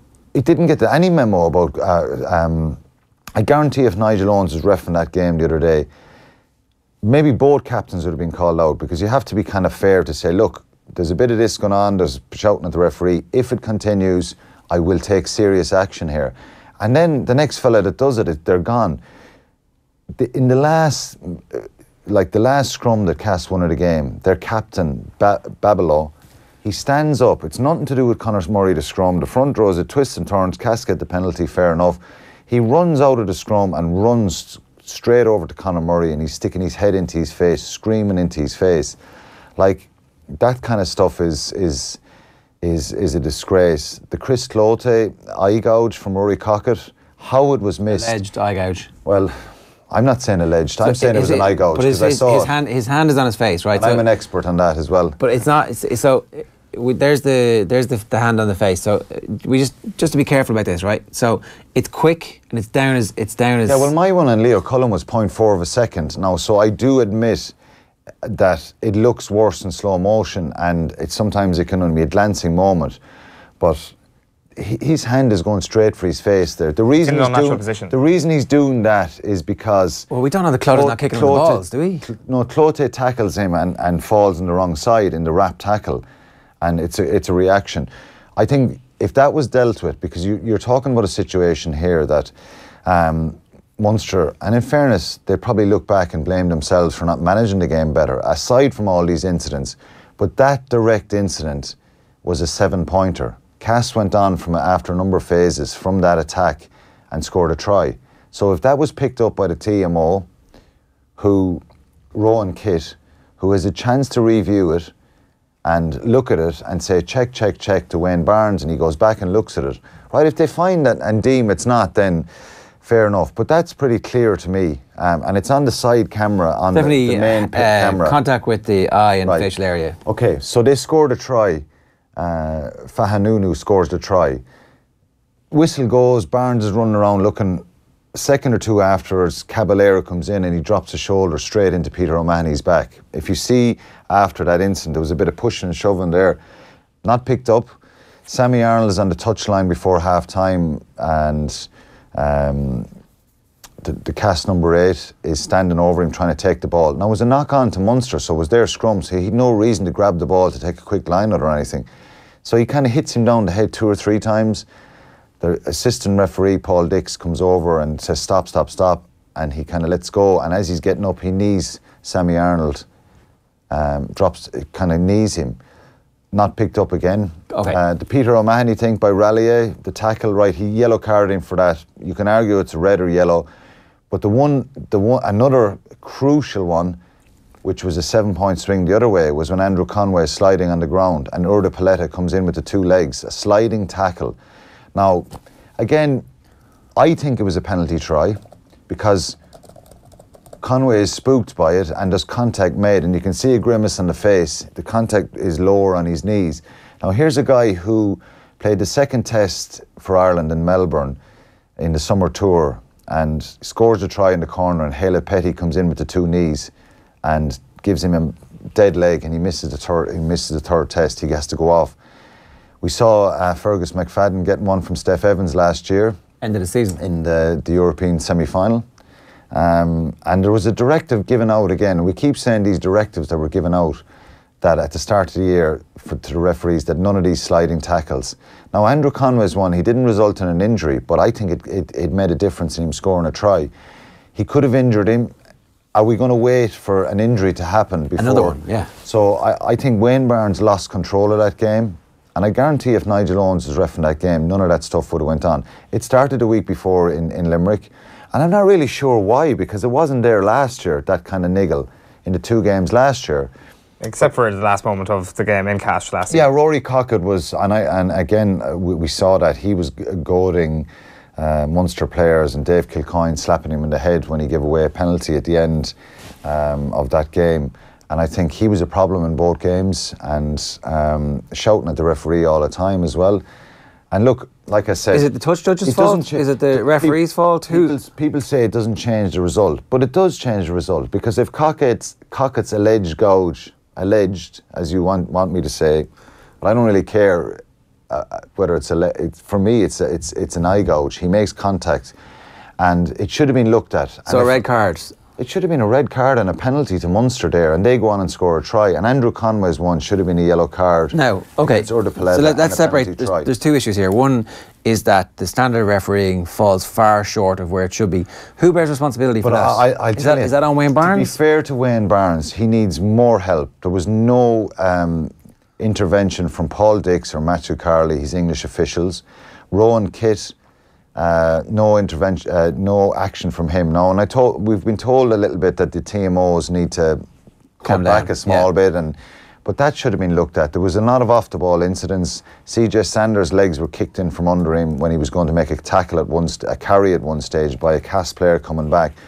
And if you watch the video, and anyone thinks I'm being biased here, I actually wish it was Leinster or Ulster that I could talk about in this situation, because if you watch after Andrew Conway dots the ball down and he lifts his head up, the whistle is gone, the play is stopped.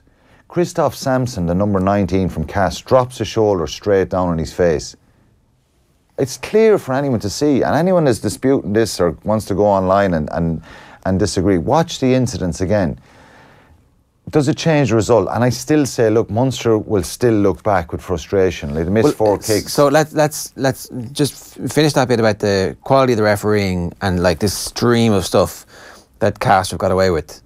I still go back to, if that's happening to Arnold at the end of the first half, in the dressing room at half-time, if it's happened to Peter Mahoney in the first half, everybody's looking around going, okay, Wayne Barnes is going to referee this game the way he's refereeing it. Surely there is we need to fight fire with fire here. Like, to put back your team, at half-time in that changing room, you and Paul O'Connell and whoever else was, whichever era it was, the early era, the late era, you would have been going around going, okay, this is the rules of engagement and we don't accept it. Munster needed to be harder, particularly at the breakdown, because they were turned over a few times at the breakdown. To be fair, Castres were incredibly competitive in that area and quite physical, and maybe Munster were just that little bit off there with their own aggression, and maybe should have thrown a little bit of caution to the wind and say, right, but they're so well programmed nowadays, like I said, about the discipline. Does Van Graan wander in at half-time to the referee's change room and say... I'd like to see Johan Van Graan come out and throw a tantrum over it. To be fair to himself and Peter O'Mahony, you have to admire the keeping their integrity and their credibility after the game, and they speak... You know, they're trying not to say stuff, but I'd rather them throw a rant and stir the fires a bit, because ERC have to take action here. Like, this is a European competition that there's a case of 4, 5, 6 bad incidents in that game that could result in serious injuries for people, and the goading, it nearly drives me mad more than that. It went on. Niall Scannell, there was a headbutt on him after one of the scrums as well. It wasn't picked up. You know, so it's stuff that's going on there. It's very hard to deal with. When I played against French teams in the late 90s, we expected that kind of stuff. You don't expect it now. You don't expect it. And I thought Castres' discipline was a disgrace. And I thought they were a disgrace. And I've no problem saying that. And if that's the way they want to play rugby, it should be dealt with by the officials. And it should be, you know, their ambition with the ball last week in Thomond Park was deplorable. And they went out just to try and beat Munster up. And but they won. People will say, yeah, they won. Yeah, people will say, yeah, like you say, well, Munster should have managed the game. They should have fought fire with fire. Times have changed a little bit. I guarantee if one of the Munster players steps up and punches someone or late tackles someone, they'll get picked up for it. But they'll still be regretful. Take all those incidents out of the game and they'll still be angry and frustrated that they didn't play the game. And I don't want to mask over their lack of accuracy and their line-out malfunctioned a little bit. To be fair, Caballero came in and he put a lot of pressure there in the line-out throws, and they were sloppy at times. And if they want to progress in this competition, they need to get a lot better. Like I said, all this discipline stuff, Ger, doesn't change the result, but it needs to be dealt with for future reference, that this stuff doesn't happen again. Well, you hope that the games become bigger and bigger and more attention on them, and it's not a pool game, so suddenly it's a quarter-final and this stuff doesn't happen. But you can't assume that's the case. And so they should have a rant, and they're within their rights to have a rant about it. They won't though, will they? I don't think they will. They may internally. They'll send Joel Juges, the head of the referees. He's a Frenchman, and they'll send stuff to him and they'll go through the proper channels and show some of the stuff. But it'll be interesting to see. I think Cockett should be cited today. You've got to, in the middle of the game, though, to be able to do this too. You've got to be able to influence the outcome of the game by talking to the referee and talking to the touch judges. Peter O'Mahony did a few times, and he spoke about the alleged gouging incidents, and Wayne Barnes reported it. But there's an incident in the try there where Mahoney gets a clear shoulder into the back. Do you reverse the try? Do you not give the try? You definitely talk to the player and you may give a penalty in the restart. But there was a lot of that stuff went on. And, you know, look, there was no control from the officials there the other day.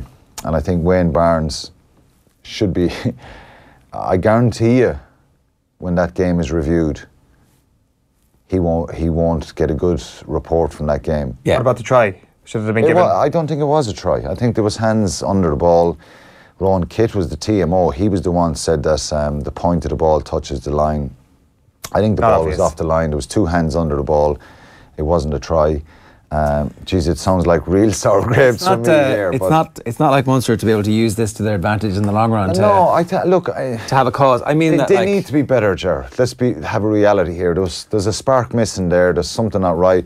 Now Farrell wasn't playing, which was a big loss. The biggest loss for me was John Klein, the second row South African. He's he's your enforcer type who stands toe to toe, breaks up mauls, powerful scrummager. And to be fair, there was some good aspects. Their scrum was outstanding again, but just that bit of control, and they still should have won the game, playing probably not at their best. Yeah, they need to be a lot better because they go to Gloucester and they've given Exeter and Gloucester a lifeline after that result on Friday night where Exeter beat Gloucester. It was Munster's pool just to so there's the pool there. Control. Munster have 12 points, Castres have 9, Exeter have 8, and Gloucester have 8 as well. And Gloucester are good attacking side. They're very dangerous. So that's going to be a very difficult match when they go to Gloucester in January in round 5. Van Grand's got it back Carberry now, right? Yeah, he didn't have a good game, Joey Carberry, but he was under massive pressure and had very little time and space. The conditions were horrendous and the ball was pretty slow coming out of the breakdown. So he has to back him, yeah, for sure. And the kicks were hard. They weren't easy kicks either, you know. So it was they'll be frustrated by it, but they've got to dust themselves down. They've got to get better because there's a couple of weeks now in the trot where they've missed opportunities and they've just not been clinical enough. I want to talk about Ulster because they've put together a body of work now in this season where it's like, oh, that's a good win. Let's see you back it up. And then they back it up and then they back it up again and they do it again. You're like, okay, hang on a second. This is the real deal here. So a 30-15 win for them on Friday night. We only got to see bits of this on because we were on the way to our Christmas party, Alan. So you're going to have to tell us a bit more about what happened. They were good and they were strong and aggressive and they had that feel good factor back in the Kingspan, which was great from Coetzee was very good. Jordy Murphy, Sean Reedy, Henderson was outstanding. 2 tries from him. And Stockdale got a fortuitous great little kick from Billy Burns, but he got a great try as well. And Addison, a lot of teams of the weekend as well. Yeah, he was very good again, Addison. He offers so much more in attack and great variety to the way he runs, and he brings other people into the game. So they were very impressive. John Cooney got the other try. Is Billy Burns a bolter for the World Cup squad? Not quite. He's more consistency. Let's see. No, I think let's see. They're still, the Ulster team. They've put themselves right back in contention in the pool there to get out of that group, and to get 10 points in 2 weeks was brilliant for them. That's them there. So they're 5 points off Racing, who absolutely annihilated Leicester. Leicester, 8 games in a row they've lost now. Very, very strong Racing. Zebo made a brilliant break for that try and gave the pass to Wan Imhoff. Jesus, they looked really good against Leicester yesterday in Welford Road. But Ulster have given themselves a great shot now. They've Racing at home, and then Leicester away. So can they get 2 wins there? 6 points there, put them on 20, and that'll probably get them out of the group. I think for them it'll be massive to get into the knockout stages. It'll be massive progress. But in fairness, they backed up the week before with a really good performance on Friday night. Yeah, I mean, from where they've come from over the last 18 months, this level of performance suggests the coaching is right, the behind the scenes is right, the signings have all so far worked out, and they're bringing new talent through in a way that maybe they haven't done. I don't think you can get too far ahead because let's see how they do in the derbies over Christmas now. They play Munster at the weekend, and they'll play Ulster and Connacht as well throughout that period. So, but you'd say Addison, Burns and Jordy Murphy have all worked out for them. Yeah, they have. Yeah, Addison's been a superb signing. I think he's been fantastic for them. Jordy Murphy starting to find his feet there, playing really well. Marty Moore, they just have that. They have a better look about them now at the moment. A bit of strength. Now it will change a little bit, and there'll be a bit of rotation on the next few weeks, and see what when the internationals don't play and stuff like that. So but in fairness, they've been great 2 weeks from. Let's get to Leinster then, because the performance was obviously the game was on the same time as the Munster game, so a lot of people might not have seen both of these. Leinster hammered Bath 42-15. It's hard to know what to make of Bath at the moment, but let's focus on Leinster. So O'Loughlin comes in for a game in the centre where he wasn't picked last week. He gets into the team this week and is man of the match. Like, these are not the players you expect to suddenly step forward and make big leaps in the Leinster system, but when that's happening, that's a very good sign. Yeah, he was brilliant, and to be fair, and I think the break that Jordan Larmour made in the pass was exceptional for O'Loughlin's try. They were really clinical. They addressed the issues the week before at the breakdown. That's a sign of a good side when you have a bad day out, that you can fix those issues. They stopped Underhill and Lowe. They were hovering at every breakdown trying to steal ball, but the Leinster back row was so much better. Jack Conan was superb, I think, and he got a great try in the wider channels as well. Sexton was outstanding though. It was a masterclass from him again. The accuracy and the crossfield kick for Burns try. Adam Burns' try was just sensational, the way, just the accuracy of that kick, and he was brilliant, Sexton, really, really superb. And they're doing this loop around, and it's coming, but it's still impossible to defend it, and they're profiting from it so much. But as a pack, they were brilliant, Leinster, as well, up front. When you have that platform for Luke McGrath, and they just blew Bath away, really kind of send out a message again that they're still have that hunger, that ambition, and that Toulouse game in January in round 5 should be a cracker. Toulouse, top of that group, but should be a cracking weekend in general. But on the O'Loughlin thing, he was speaking afterwards, saying that I'd much rather be an uncertain cog in the machine that is Leinster, rather than having a position nailed down in any other team, which I'm not sure. I'm sure it wasn't pointed or anything like that, but you certainly look at that in the context of, say, did Jordy Murphy move? He doesn't want to move somewhere. Yeah, well, look, that's fair enough too. I think it shows kind of you're leaving the champions if you go away, and that's a decision guys have to weigh up. I think he got his opportunity. He'll want to try and stay in there for the big games now after that performance. But it just shows, the culture and where they're at the moment. I thought about this one with Joey Carberry when he moved. Having won it, and Jordy Murphy as well, having won the European Cup with Leinster, you've won one. Yeah. You're not kind of starving saying, I've never got one and I've missed out, or I left the year before they won it. They have that medal in the pocket as well. So O'Loughlin has the medal in the pocket, but there may come a time where he's not getting regular starts, that he wants to play for Ireland, and you've got to that's where the decision making comes into, whether you weigh it up. You've got to play week in, week out and nail down a position somewhere to be called up and play for Ireland, the Six Nations. Yeah, and for whatever reason, Irish sport has always had a lot of players who are late bloomers, who become their absolute but he's peak. a good player. Yeah, he's a good player, and he's very dynamic, and he's played a fair few games for Leinster already. 50th cap the weekend. Yeah, it's not as if he's come on the scene. He played. I remember him scoring a try against Munster last year, and he was, he's done really well for him. But he'll have to decide: am I just a provincial player, or am I an Irish player at some stage? And if he can nail, where do you go? Where do you put him? Like, because you got Robbie Henshaw, Ringrose there. Allison's job, is he getting any of the Munster jobs? Yeah. In reality, he's your number 23. That's the idea, because he is so versatile, and it kind of lets a lot of those players, it holds a lot of those players back, doesn't it? On occasion, the versatility. But Schmidt and Farrell were in the stands, they were watching him. He has got one Ireland cap before. You do wonder at this point, there is going to be somebody that in 12 months, or in 10 months' time, I should say, we didn't see that one coming. I wonder, does his face fit that exact sort of bolter? It could do. He was, he has that ability. Probably needs to be a bit more physical and a bit more oomph in some of those carries if he's playing as a 12. But he's a very good player, and he could force him. Things can change very, very quickly.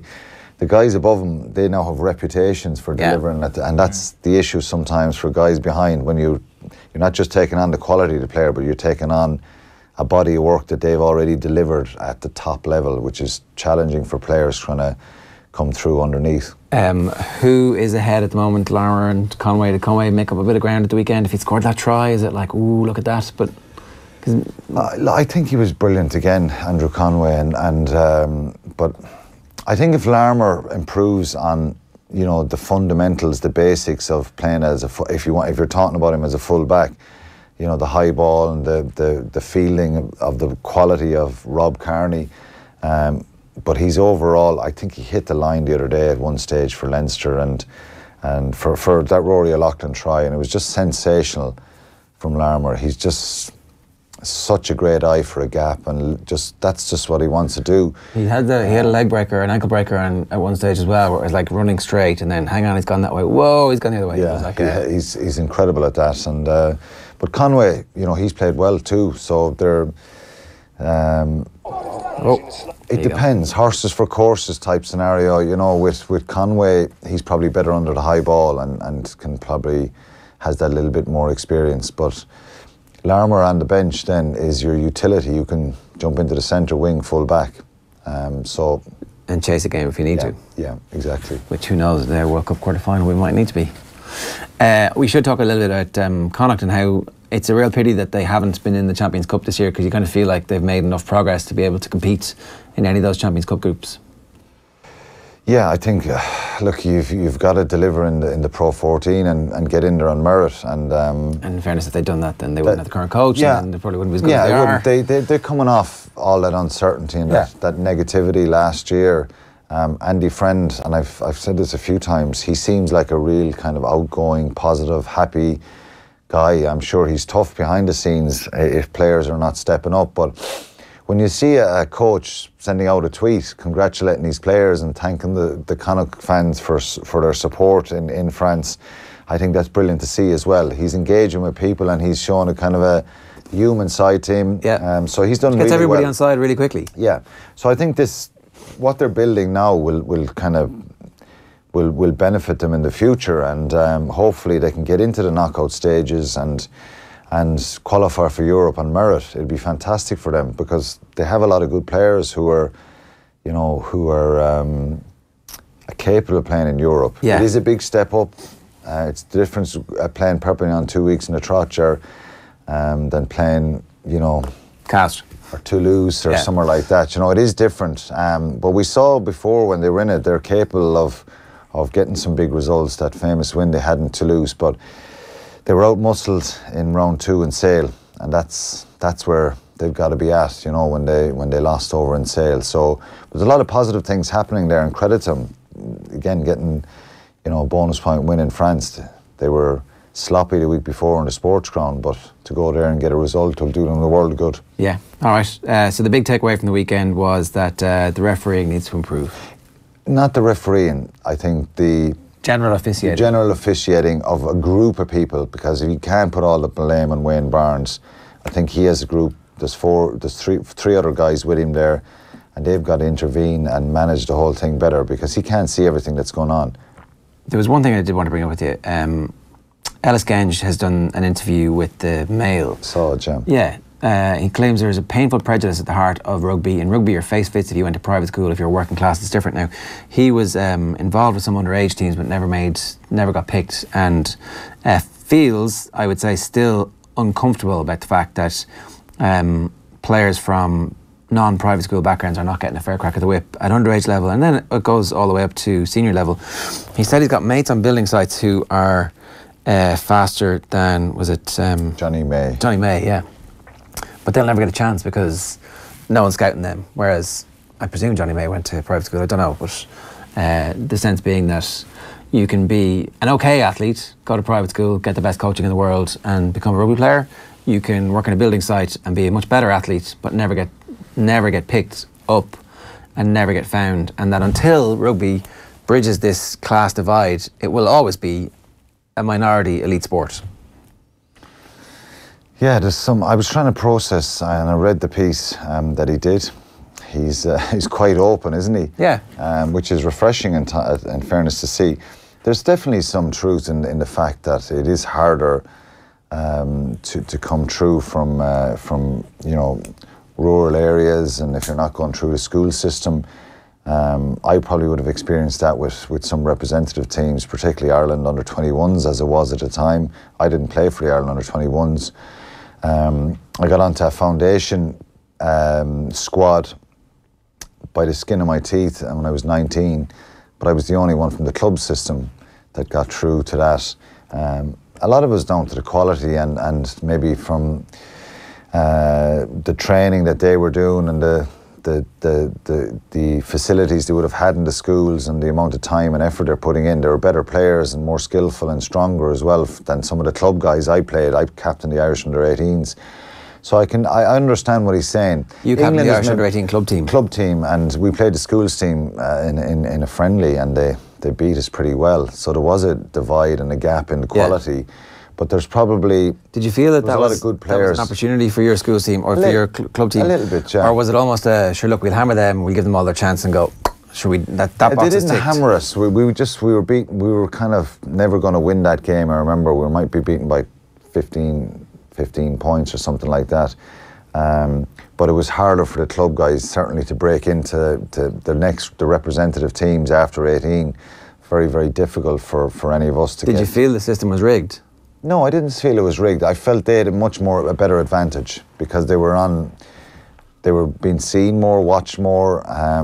They were getting they had more opportunities to train and be in a rugby system, if you like. So it's like we talk about now, it's like an academy in itself, the school systems. So it is more difficult. He's talking about his mates being on building sites and faster than Johnny May. Well, are they playing club rugby? Are they stepping up with a team every week? If there's some superstar who's faster than Johnny May, I'd be surprised if someone didn't take notice, even if it was a club game around Manchester or Leicester or wherever. Do you know what I mean? So it is a little bit more difficult. If you go to a private school, for sure, you're in a kind of rugby program, and it's not hard to figure out. It's going to be easier for that guy to be noticed, to get better, to work on his skills and all that stuff. So I don't know how you address that divide. There's a lot of guys in the south of Ireland who are not involved, maybe in clubs in Leinster as well, who play club rugby, who are not involved in the school system, that might drift out of the game, and they could be incredible rugby players when they get up to their 19, 20, 21. Yeah. You know, so there is a little bit of a divide for sure. The divide in quality, obviously, because of the coaching and the reasons you outlined there. Is there a difference in attitude? Is there a snobbery? Yeah, there is. It is a little bit different. It never bothered me. Like, people make a big thing out of this, that it's elitist and stuff like that. If you're good enough, you should be able to make it. If you have that ambition, you might have to go a bit of a roundabout way to make it. Like Ellis Genge has said, were he to take an academy contract in Leicester, if you have that determination and you're willing to kind of make those sacrifices. I gave up my job as a mechanic in 1996. People said I'm crazy.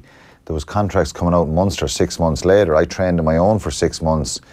I thumbed into Limerick to get a lift to train in the university in there. That sums it up, though. That's the level you had to go to. I had to go to, whereas guys living in Limerick playing in the schools in North Sculreach and Munchins and that, they kind of naturally are on to the next trial, if you like, or the next... You know, they're in a programme, they're on a list. Doesn't rugby have to do more to open itself up to the fact that there are loads of Alan Quinlan out there? I think they are. And what's going on, Ger, in the provinces, and people probably don't realise this, there's East Munster squads, there's North Munster squads, there's squads being picked. You still have the situation, though, where if you're a really good 15-year-old and you're not already going to a school, the schools... No, you see, this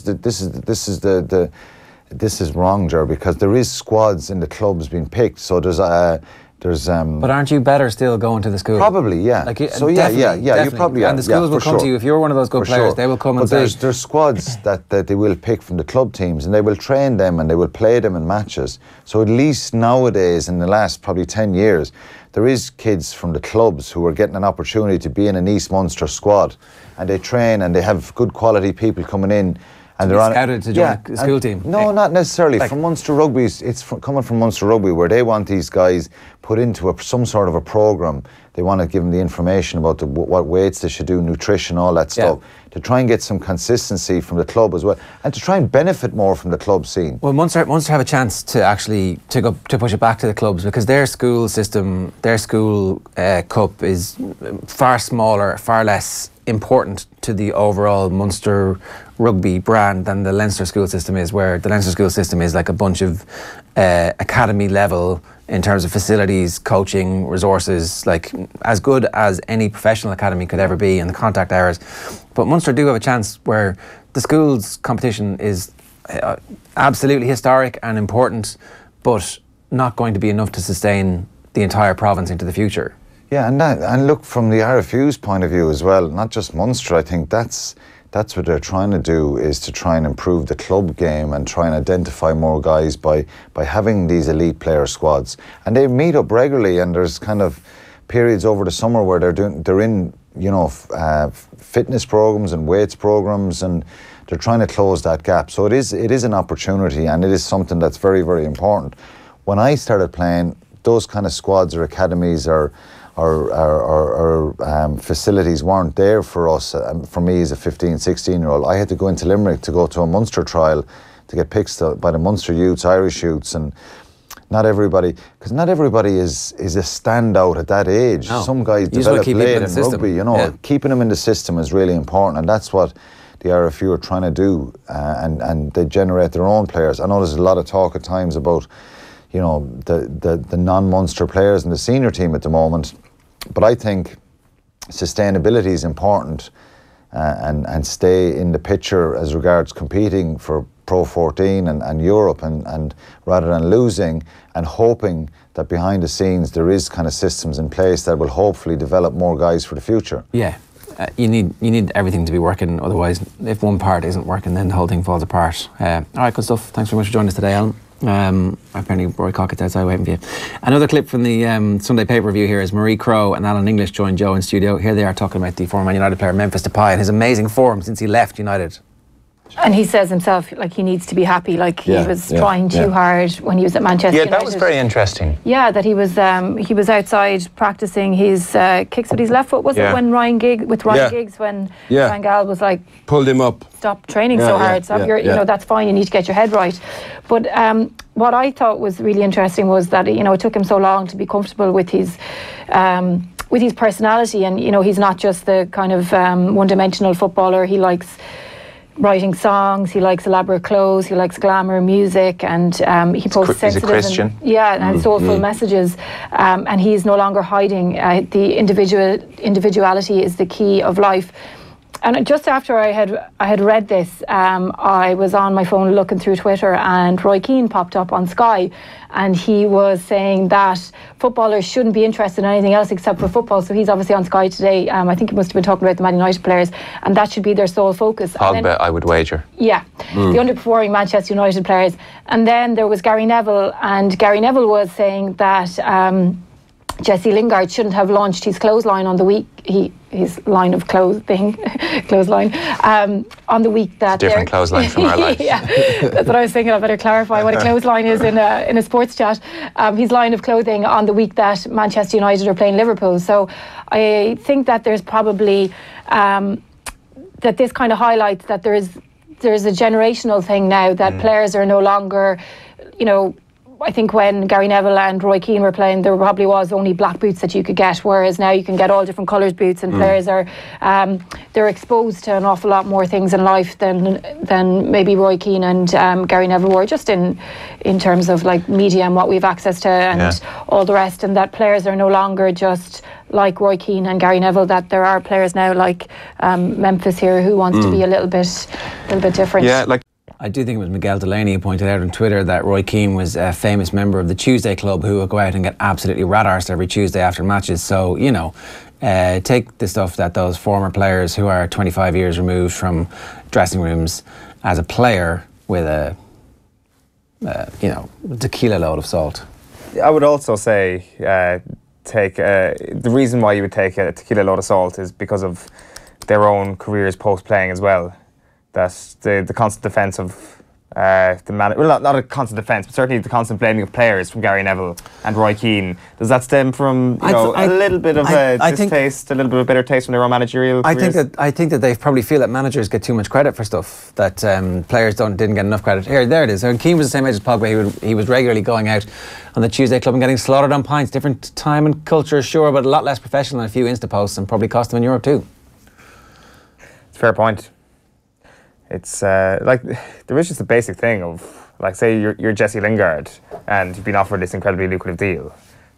Like, why the hell would you turn that down? And I know that's not the point Gary Neville was making. He says he's got no issue with players doing stuff like that off the pitch. It was just this week, the week leading into Liverpool. That is not the time to be launching a clothing brand. It's exactly the week. It's like it's Christmas. Yeah. It's it makes marketing sense to do it now and all that sort of stuff. But I would respectfully disagree with that, and I think it's a good point by Miguel there. We do want to talk a little bit of GAA. Yeah. So we've had our first round, our first schedule of fixtures are through. Yeah. Like, obviously we had a couple of things last week in the O'Byrne Cup, and we had Andy McEntee on the show alongside Michael Darragh Macaulay in the lead up to the Sean Cox fundraiser game last week. And here's just a reminder of some of the quotes that he said on the show with us here on OTB AM last Tuesday morning. We'll get to them in just a moment, but basically from the weekend we're going to go through quotes from 4 managers, and my tally is that there's 1 manager for the new rules and 3 of them against them. So in the 4 column we've got Cian O'Neill. 3-1 win, you would say then? Well, 3-1 win for those people who don't want to see the rules come through. And in the against column we've got Turlough O'Brien, Rory Gallagher and Kieran McGeeney. So we'll start with O'Brien, Carlow manager. They lost, of course, to Kildare at the weekend. He says, I think these rules have to go, lads, being honest with you. It's not good for the game. I'm not against change, and I think a very simple change. People are concerned about defensive football and lack of space. Make it a 13-a-side game and try that. See where that goes, and if they want to do something about the game that they're talking about. For us, as players and managers, I think it's become very, very tactical, a very interesting game to coach and to play in. But these new rules, really, it's a game, it's a new game, it's a different game.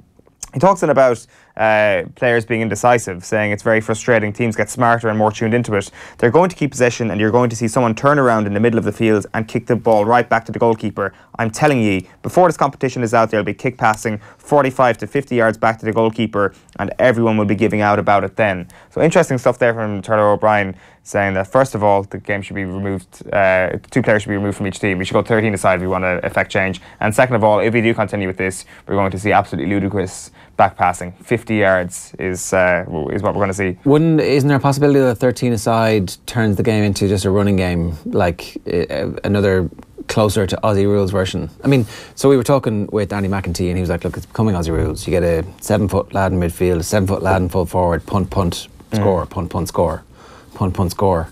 And then it becomes these giant teams of giants.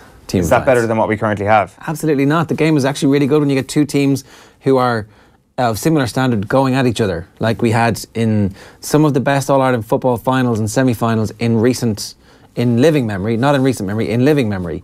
Those Mayo Kerry matches, those Mayo Dublin every single time, like all sensational matches. So that is what can happen under the old rules. But like this is just going to come back to us talking again about the real issue here, which is that teams of a similar standard don't play each other enough in games that matter. Exactly. And that is the ultimate problem. Now, Cian O'Neill, in the same piece here, speaking after their 16-16 win against Carlow, says, adaptable players and good coaching together will lead to a new development in the game. It'll just take some time to acclimatise to them. So after 3 sessions, the way that we did that was impressive, he said. I don't think any of the rules have a negative impact on how we've been trying to play anyway. I would be obviously disappointed if you're trying to change your style of play and then on January 19 they're gone, which is a fair point. That basically, what's the point of pre-season preparing for the actual season? Well, what's the point if the rules are different in pre-season to the rules of the actual season? Well, and what's the point of the league if the rules are different from the championship was the other point that Andy McEntee was making when he was in with us last week. He was saying, so I'm going to build a squad to try and get promotion in the league, but that might be a different squad from the team that I think will do well in the championship because I'm playing 2 different sports. The rules in one sport are different from the rules in the other one. And there's a fair point. It's like, let's try this for a year and let's have the championship also have the same rules. Yeah. No? Yeah, I agree. Like, the thing is, we haven't actually got a huge sort of sample size just yet. I'd love to see how these kind of take place in the summer. Now, it does seem that the Meath game, or not the Meath game, sorry, the Kildare-Carlow game was affected quite a bit by these rules, that Jimmy Hyland caught 3 offensive marks and scored 3 great points off them and all that sort of thing. I mean, it also seemed to be... Jimmy Hyland is obviously the greatest player that's ever lived, so... He's the next David Clifford. If you look at the Fermanagh match, they drew at Ulster University, won 9-12 points, and Rory Gallagher isn't happy with this. He says, today is only day 1, but I think there was a huge level of frustration at the number of short kick passes backwards, with the players getting bottled up in the corner. So this is the thing that we did suspect might happen. Are the players who made the rules just looking for you to thump the ball into the inside? I think teams will learn you're better kicking the ball out over the sideline and getting men behind the ball. The forward mark, while I can see the reasons for it, caused a lot of negatives for the defender. If they heard a whistle, they stopped automatically, and then the player would play on. It led to an awful lot of confusion. And then finally he said, I can't speak for the officials, but I can only imagine it's an awful lot of extra workload on them and difficult to monitor. We had a top-class referee in Joe McQuillan, and I'd imagine he found it difficult. Then finally we have Kieran McGeeney, who kind of goes down a different angle here about why these rules were actually brought in the first place. He says we seem to just bow down to certain pundits. Anything that creates a change of focus, it doesn't matter what it is. What we're focusing in on now is the hand pass. It's the focus for everybody across the game. It's only one of the 5 changes, but the focus is on it because that's what everybody says is ruining the game. It was ruining the game in the 70s, the 50s and the 30s, but sure, we just like to tinker. There's truth in that as well. Who does he mean? He's probably referring to a fellow Ulsterman, but I couldn't quite stick my neck out that far. All right. We'll come back to this because it's the never-ending story of championship structures actually being the elephant in the room that nobody wants to address, because that would mean removing some of the power from the provincial councils, and let's face it, we're never going to do that. Are we? Well, you know, maybe we just like sunny provincial grounds, seeing one team slaughter another in the Leinster Football Championship. Yeah. That is your Monday morning show here on OTB AM. Tuesday morning show is going to be a bit of a doozy. Neil Tracy's Tight 5, 10 players that caught the eye in 2018. The top football stories of the year with Daniel Harris, and your Christmas TV movie recommendations, which has nothing to do with sport, does it? A little bit of sport touched on. Yeah? What? Well, we'll see tomorrow, but I've seen some of the early suggestions coming in. Nathan ruined it with a bit of sport. We're going to have Sue and Tommy in as well. Too much Gavin and Stacey. I've been reliably informed. Right, that is your lot for today. We'll be back tomorrow at 7:45. Good luck. OTB AM. Thanks to Screwfix.ie, championing the trade with a dedicated call centre.